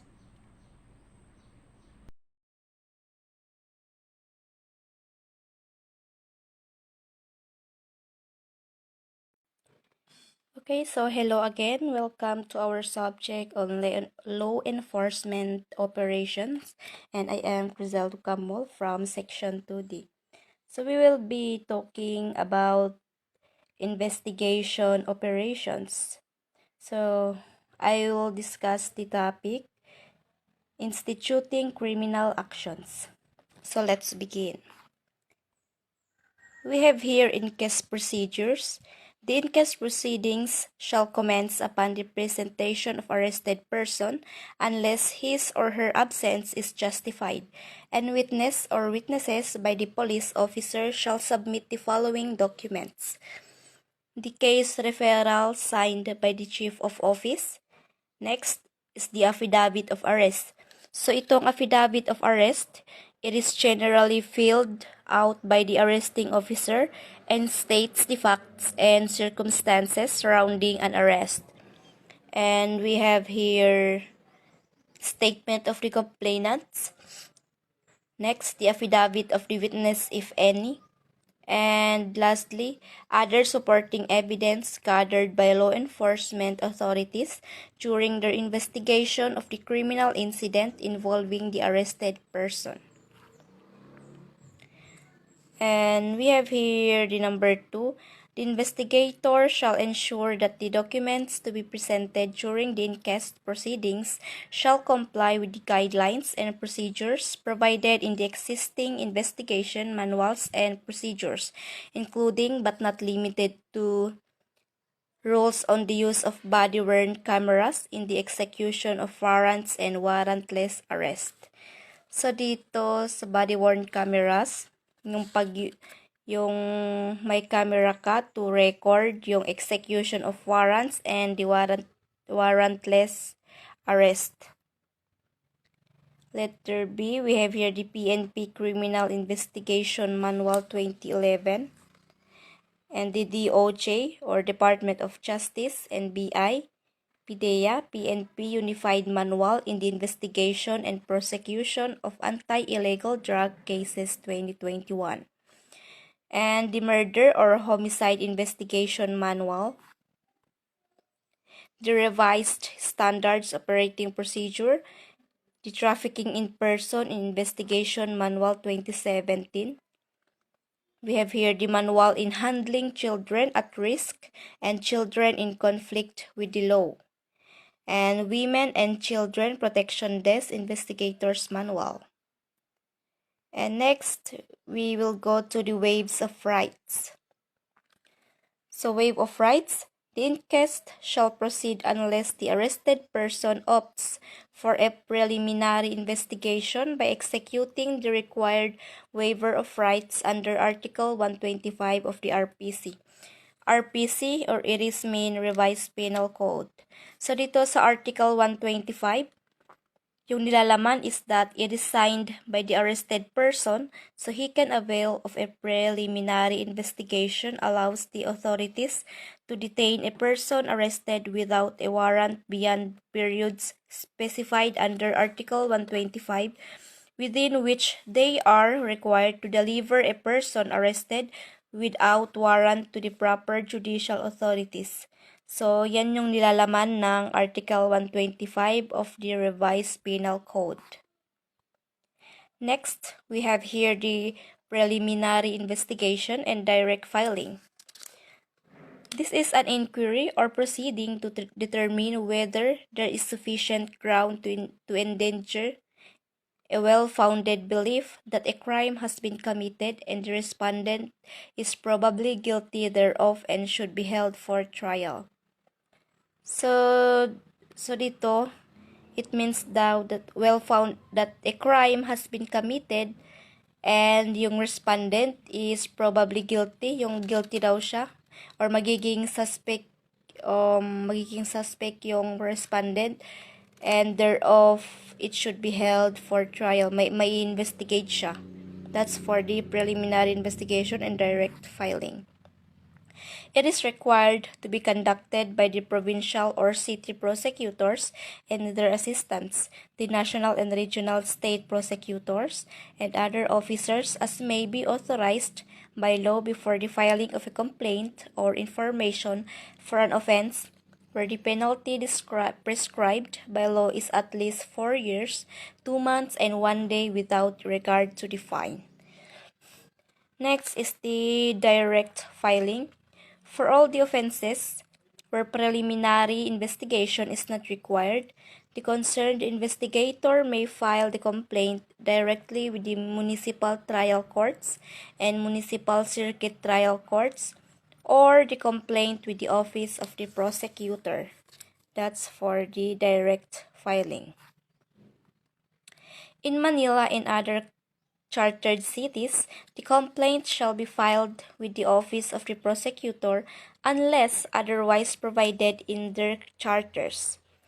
So in the following instances, the concerned investigator shall file cases with the prosecutor's office through regular filing when. Here are the things to consider. Letter A, the suspect has been arrested but there is sufficient evidence to warrant the filing of the case. So yung suspect daw is na-arrest and marami siyang, there are many evidence na tinuturo siya to warrant the filing of the case. Letter B, when there was an arrest by virtue of a warrantless arrest pursuant to Rule 113, Section 5 of Rules of Court, but the reglementary period to file the case has already lapsed. Yan yung dapat isaalang-alang when filing cases. Next is the attendance to court duties. PNP personnel shall ensure that they to fully attend court hearings. The concerned subpoena court process officer from the PNP shall ensure the attendance of the foresaid PNP personnel by utilizing the PNP subpoena system. And letter E, we have here the monitoring of cases by the investigators. After the investigators file the cases at the prosecutor's offices, they shall continuously monitor the case up to final resolution. They are also required to upload in the case information and database management system all their case folders and the updates. So dito daw sa monitoring of cases by the investigators, it should be the investigators that will file the cases in doon sa prosecutor's office, wherein they will continuously monitor the case up to the final, and they are required to upload the case information and database management system and all their case folders and the updates. And next topic is the investigation by the local police unit after an armed confrontation. We have here responsibility of the local unit. The police unit that has territorial jurisdiction over the area where the armed confrontation occurred shall conduct threat assessment prior to response, secure and preserve the crime scene. So, yung responsibility of the local unit, like for example, the police, when they arrive to territorial jurisdiction, kung saan nangyari ang krimen or armed confrontation, they shall conduct threat assessment prior to response to secure and preserve the crime scene. Letter B, the processing of the crime scene. The concerned police unit shall immediately request the SOCO team to conduct crime scene processing. So in processing of the crime scene, yung mga first respondents, they shall immediately request, tatawagin nila yung SOCO, or the SOCO, it is means scene of crime cooperation team to conduct crime scene processing. That's for the yung process of the crime scene for the SOCO. And letter C, disposition of firearms, cartridges, and bullets used, seized, or recovered. So, yung gagawin, yung mga dapat gawin sa disposition of firearms, cartridges, and bullets used, seized, or recovered, we have here, after an armed confrontation resulting from any police operation, all firearms, lahat ng firearms, cartridges, and bullets na na-recover or na-confiscate, including yung mga ginagamit ng PNP personnel and other law enforcement agents in case of a joint operation shall immediately be submitted. Isasubmit nila with proper markings to the nearest CL office for examination procedures. Yung CL it means the Criminal Law Office for examination procedures. So, ganun daw yung isa sa paano pag-dispose of firearms. Next, the IOC shall perform the following. Yung IOC, it means investigator of case. I shall perform the following. Personally submit the used, seized, or recovered firearms, cartridges, and bullets to the nearest CL office.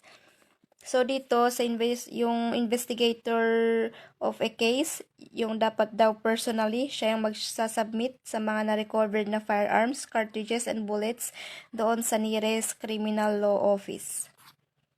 Next, place all the investigator on case also should place all firearm evidence separately in properly labeled self-sealing plastic bags or appropriate similar containers.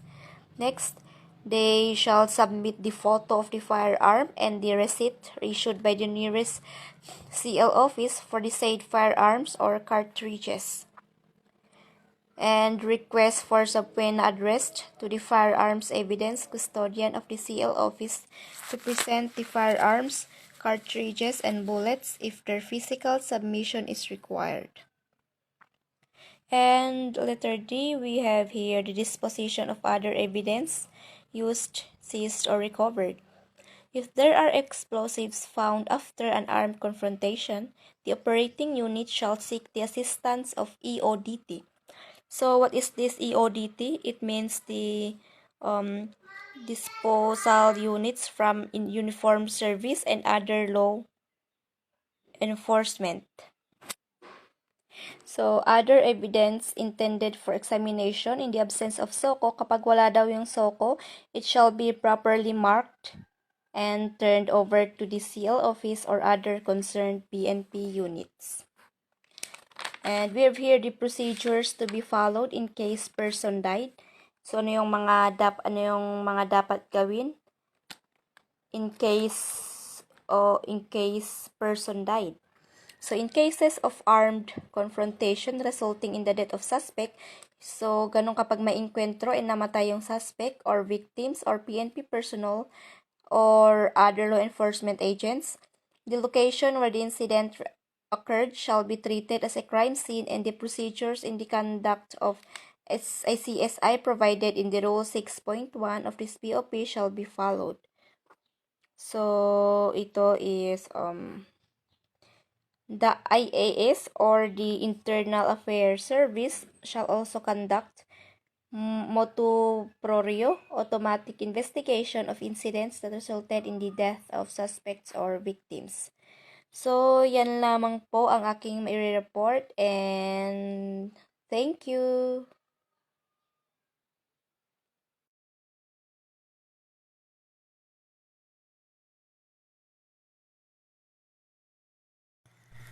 Good day everyone, I am Ulog Arman M from BS Crim 2D, and today I'll be discussing the topic Police Community Relations or the PCR. So the topics that I'll be discussing have 4 contents. Number 1 is essence of PCR, number 2 general guidelines, number 3 public information, number 4 is information development operations. So let's begin. Essence of PCR. PCR is indispensable in the PNP organization as it is geared towards forging a partnership with community to promote the shared responsibility in addressing peace and order. A strong relationship between the police and community establishes a harmonious and peaceful environment achieved through proper coordination and communication.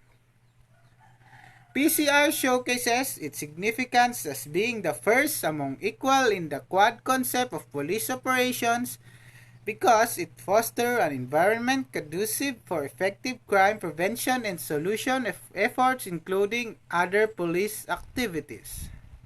So that's the essence of PCR. Let's go to the general guidelines. There are 4 types of general guidelines. Letter A is personnel shall endeavor to manifest a character that enables him or her to win the hearts and minds of the community and strive to establish and maintain a good relationship with them. Letter B.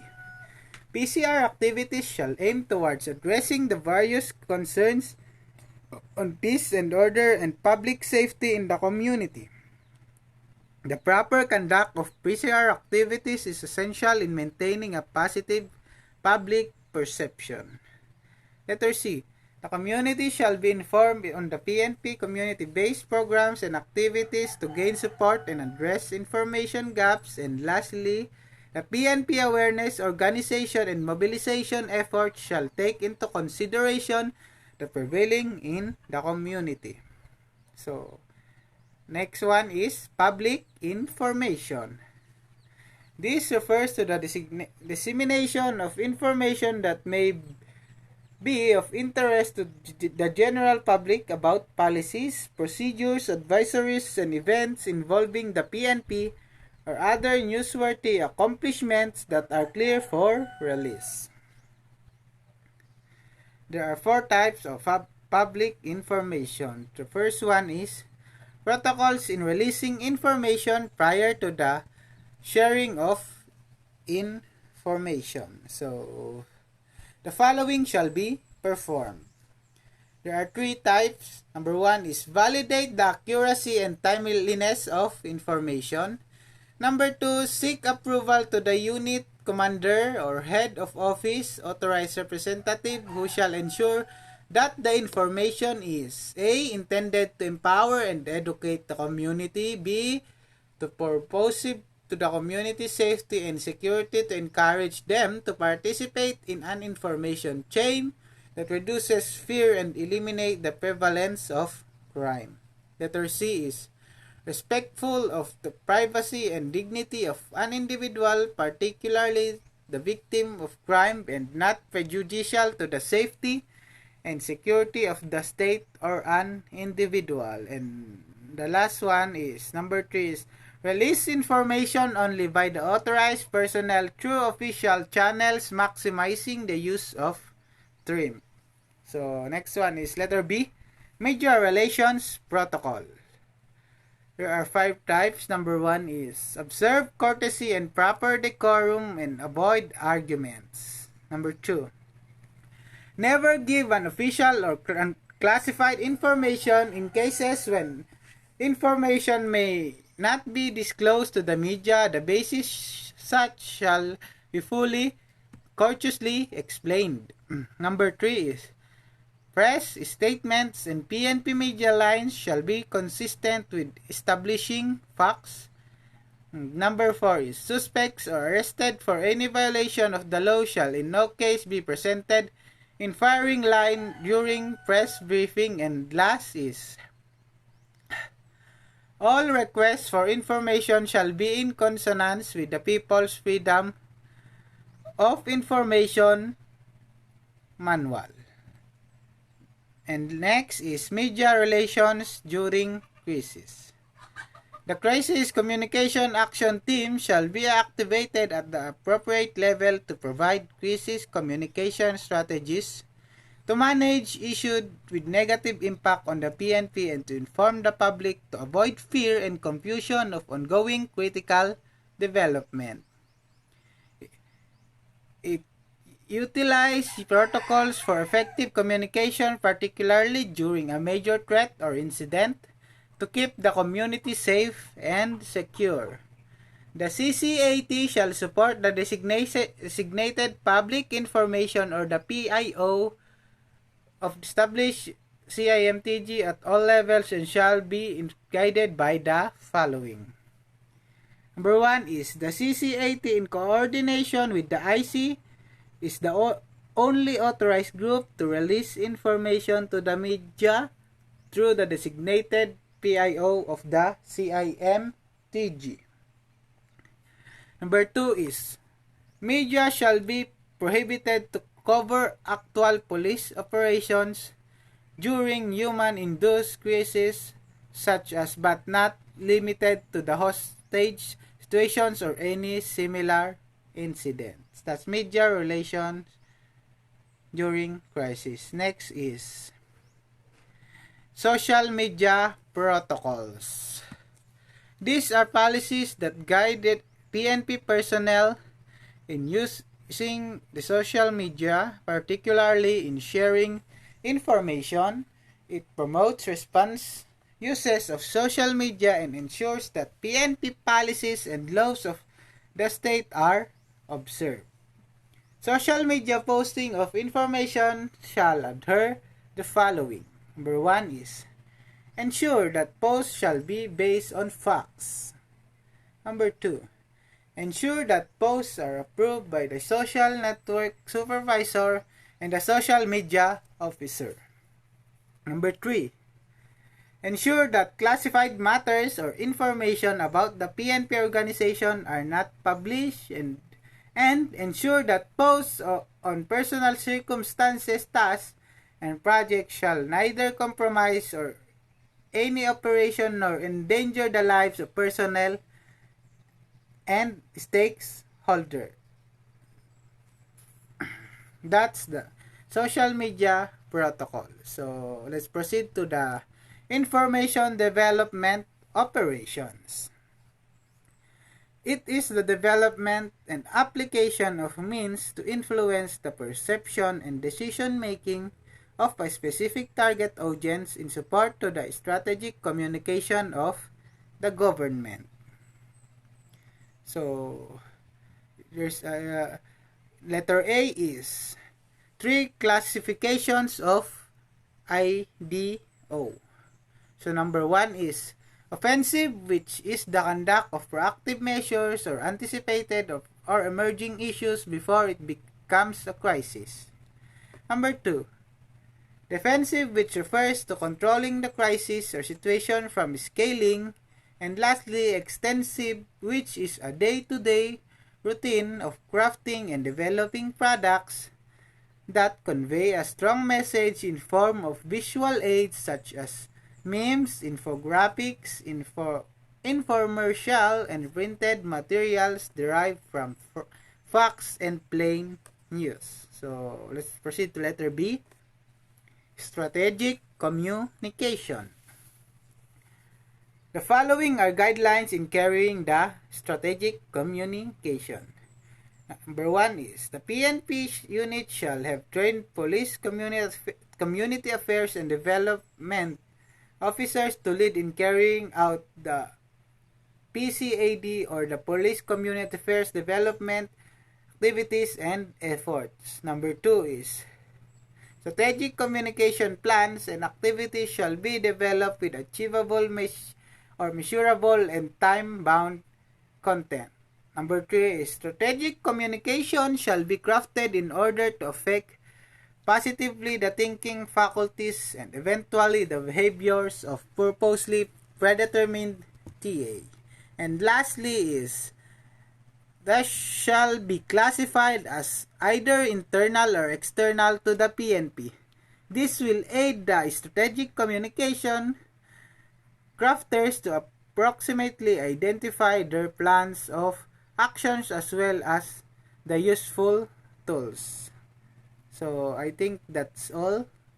The other topics will be discussed by my group mates. Thank you.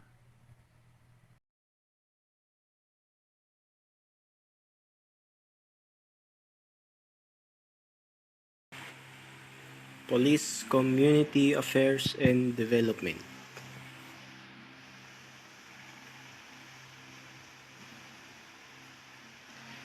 PCAD covers the awareness, organization, and mobilization of the community for crime prevention, lawlessness resistance, and overall security of the area relative to peace and order, public safety, and development. PCAD programs and activities shall be guided by the following. Number 1. There shall be trained PCAD personnel in a police station to lead the various PCAD programs and activities. Number 2. PCAD programs and activities shall be regularly conducted to sustain the partnership and collaboration with the community. Number 3. There shall be social investigation, community, study on the physical, environment, economic status, lifestyle, cultural and socio-political standing, and others, necessary for programs conceptualization to address social peace and order issues, problems in the community. Number 4.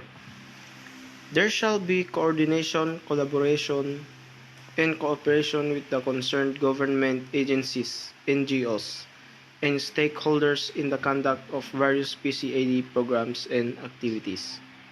Number 5. PNP units shall initiate and assist in disaster relief operation, medical support operation, rescue operations, community-based education and training, and the other urgent and non-urgent assistance. Number 6. Trained and organized groups shall serve as active partners and force multipliers in the conduct of PCAD programs and activities. Number 7. PNP units office shall assess PCAD programs and activities through various tools including community feedback to determine their effectiveness. Number 8. In the certain situation where NGOs are involved in community organizing, PCAD personnel should understand that the NGO's participation is purely voluntary. Letter B.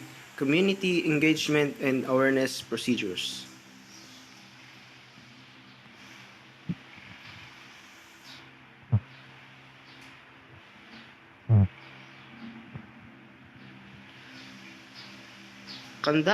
Number 1. Conduct target audience and issues analysis, TAIA, to assess the priority concerns in the community.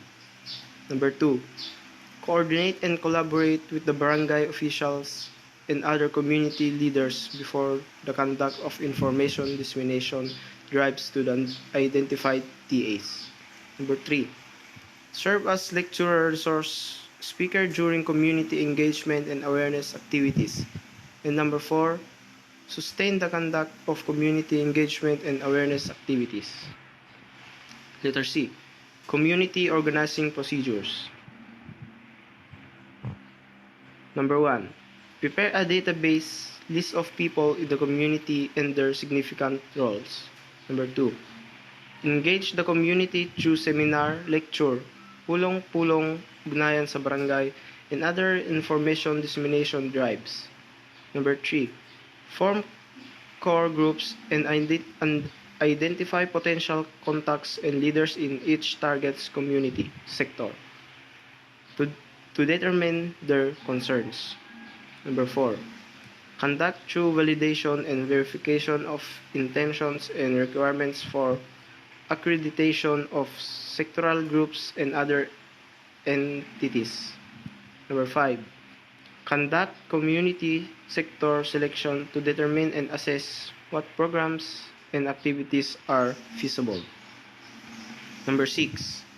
Visit the local community sector leaders to inform them of the nature, objectives of programs and activities to be implemented. Number 7. Immerse and participate in the social and economic activities to adapt and familiarize oneself with the community sector. Number 8.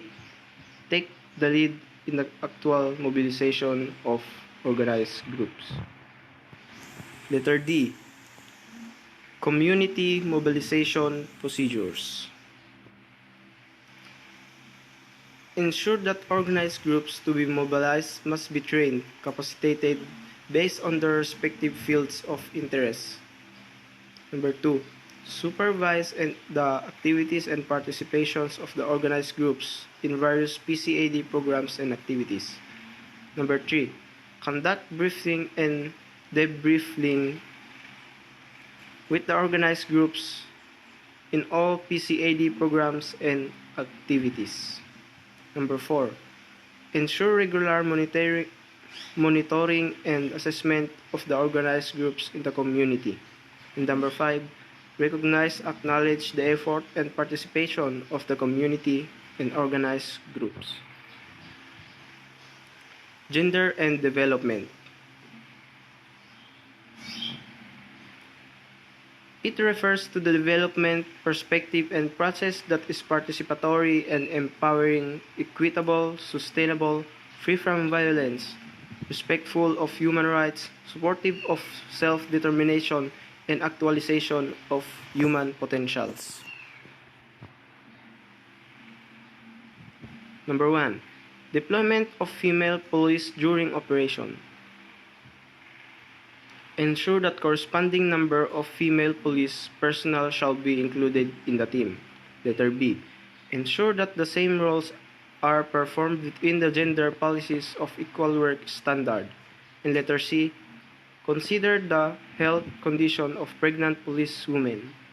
Number 2, deployment of WCPD officers in evacuation area. A. Ensure that male and female WCPD officers are deployed to assist the women and children in evacuation areas. And letter B. Ensure availability of an interview investigation room in the evacuation area for the protection of the victim privacy during the interview. Salaam Police. Salaam Police Center SPC is established to foster better police-Muslim community relationships, assigning dedicated PNP personnel, preferably Muslims, with SPC provides a proactive and forward-looking response to promote law and order within police communities, taking into consideration indigenous cultures, traditions, and institution of the Muslims, as well as a building awareness about their rights and responsibilities as part of Filipino society. Physical presence of Salaam police personnel is essentially in cultivating community trust, thereby building and sustaining community support and engagement that will further build cooperative relationships between Muslim and PNP. A. Islamic cultural and religious sensitivities. Filipino Muslims traditionally located in Mindanao came from many cultural and ethnic backgrounds. They further spread in other parts of the country due to migration. However, there were negative issues concerning Muslims in the community, affecting relationships which become a law enforcement concern. It is therefore imperative for the PNP to understand their culture and sentiments to gain their trust and respect. All PNP personnel shall observe the following guidelines to preserve cultural and Islamic religious sensitivities. Letter B. Engagement with Muslim communities. All PNP personnel are encouraged to observe or respect this Muslim custom and tradition, including but not limited to the following. Number 1. When addressing a religious leader, use formal religious titles such as brothers and sister or imam unless instructed otherwise. Number 2. When greeted by the Arabic salutation, Assalamu alaikum, peace be upon you. The response is Wa alaikum as-salam, and upon you be peace. And upon you be peace, and vice versa. When interacting with Muslim of the opposite sex, do not initiate handshakes or embrace unless offered. Number 4. When entering a mosque, prayer room is Islamic center. Remove shoes as respect to their sacred space. If not wearing a PNP uniform, PNP personnel should dress modestly. Policewomen should cover their heads, arms, and legs. Ask permission before participating in religious worship services. Number 5. PNP personnel shall respect the Muslim observance of the holy month of Ramadan. Regularly duty schedules shall, as far as practicable, be flexible to accommodate Muslim PNP personnel who are fasting and rendering 5 ritual prayers daily. In engaging the Muslim community, schedules should be flexible and food, drinks should not be served. Number 6. PNP personnel should be aware of Muslims' religious dietary laws written in the Quran. These dietary laws are defined by the Arabic terms halal, permitted, and haram, prohibited. Number 7. As far as practicable, the Muslim PNP personnel shall be given consideration with respect to Friday as the day of congregational prayer. Number 8. PNP personnel should recognize the two important Islamic festivities, Eid al-Fitr and Eid al-Adha. A typically greeting to be observed for these holidays is Eid Mubarak, which means blessed celebration.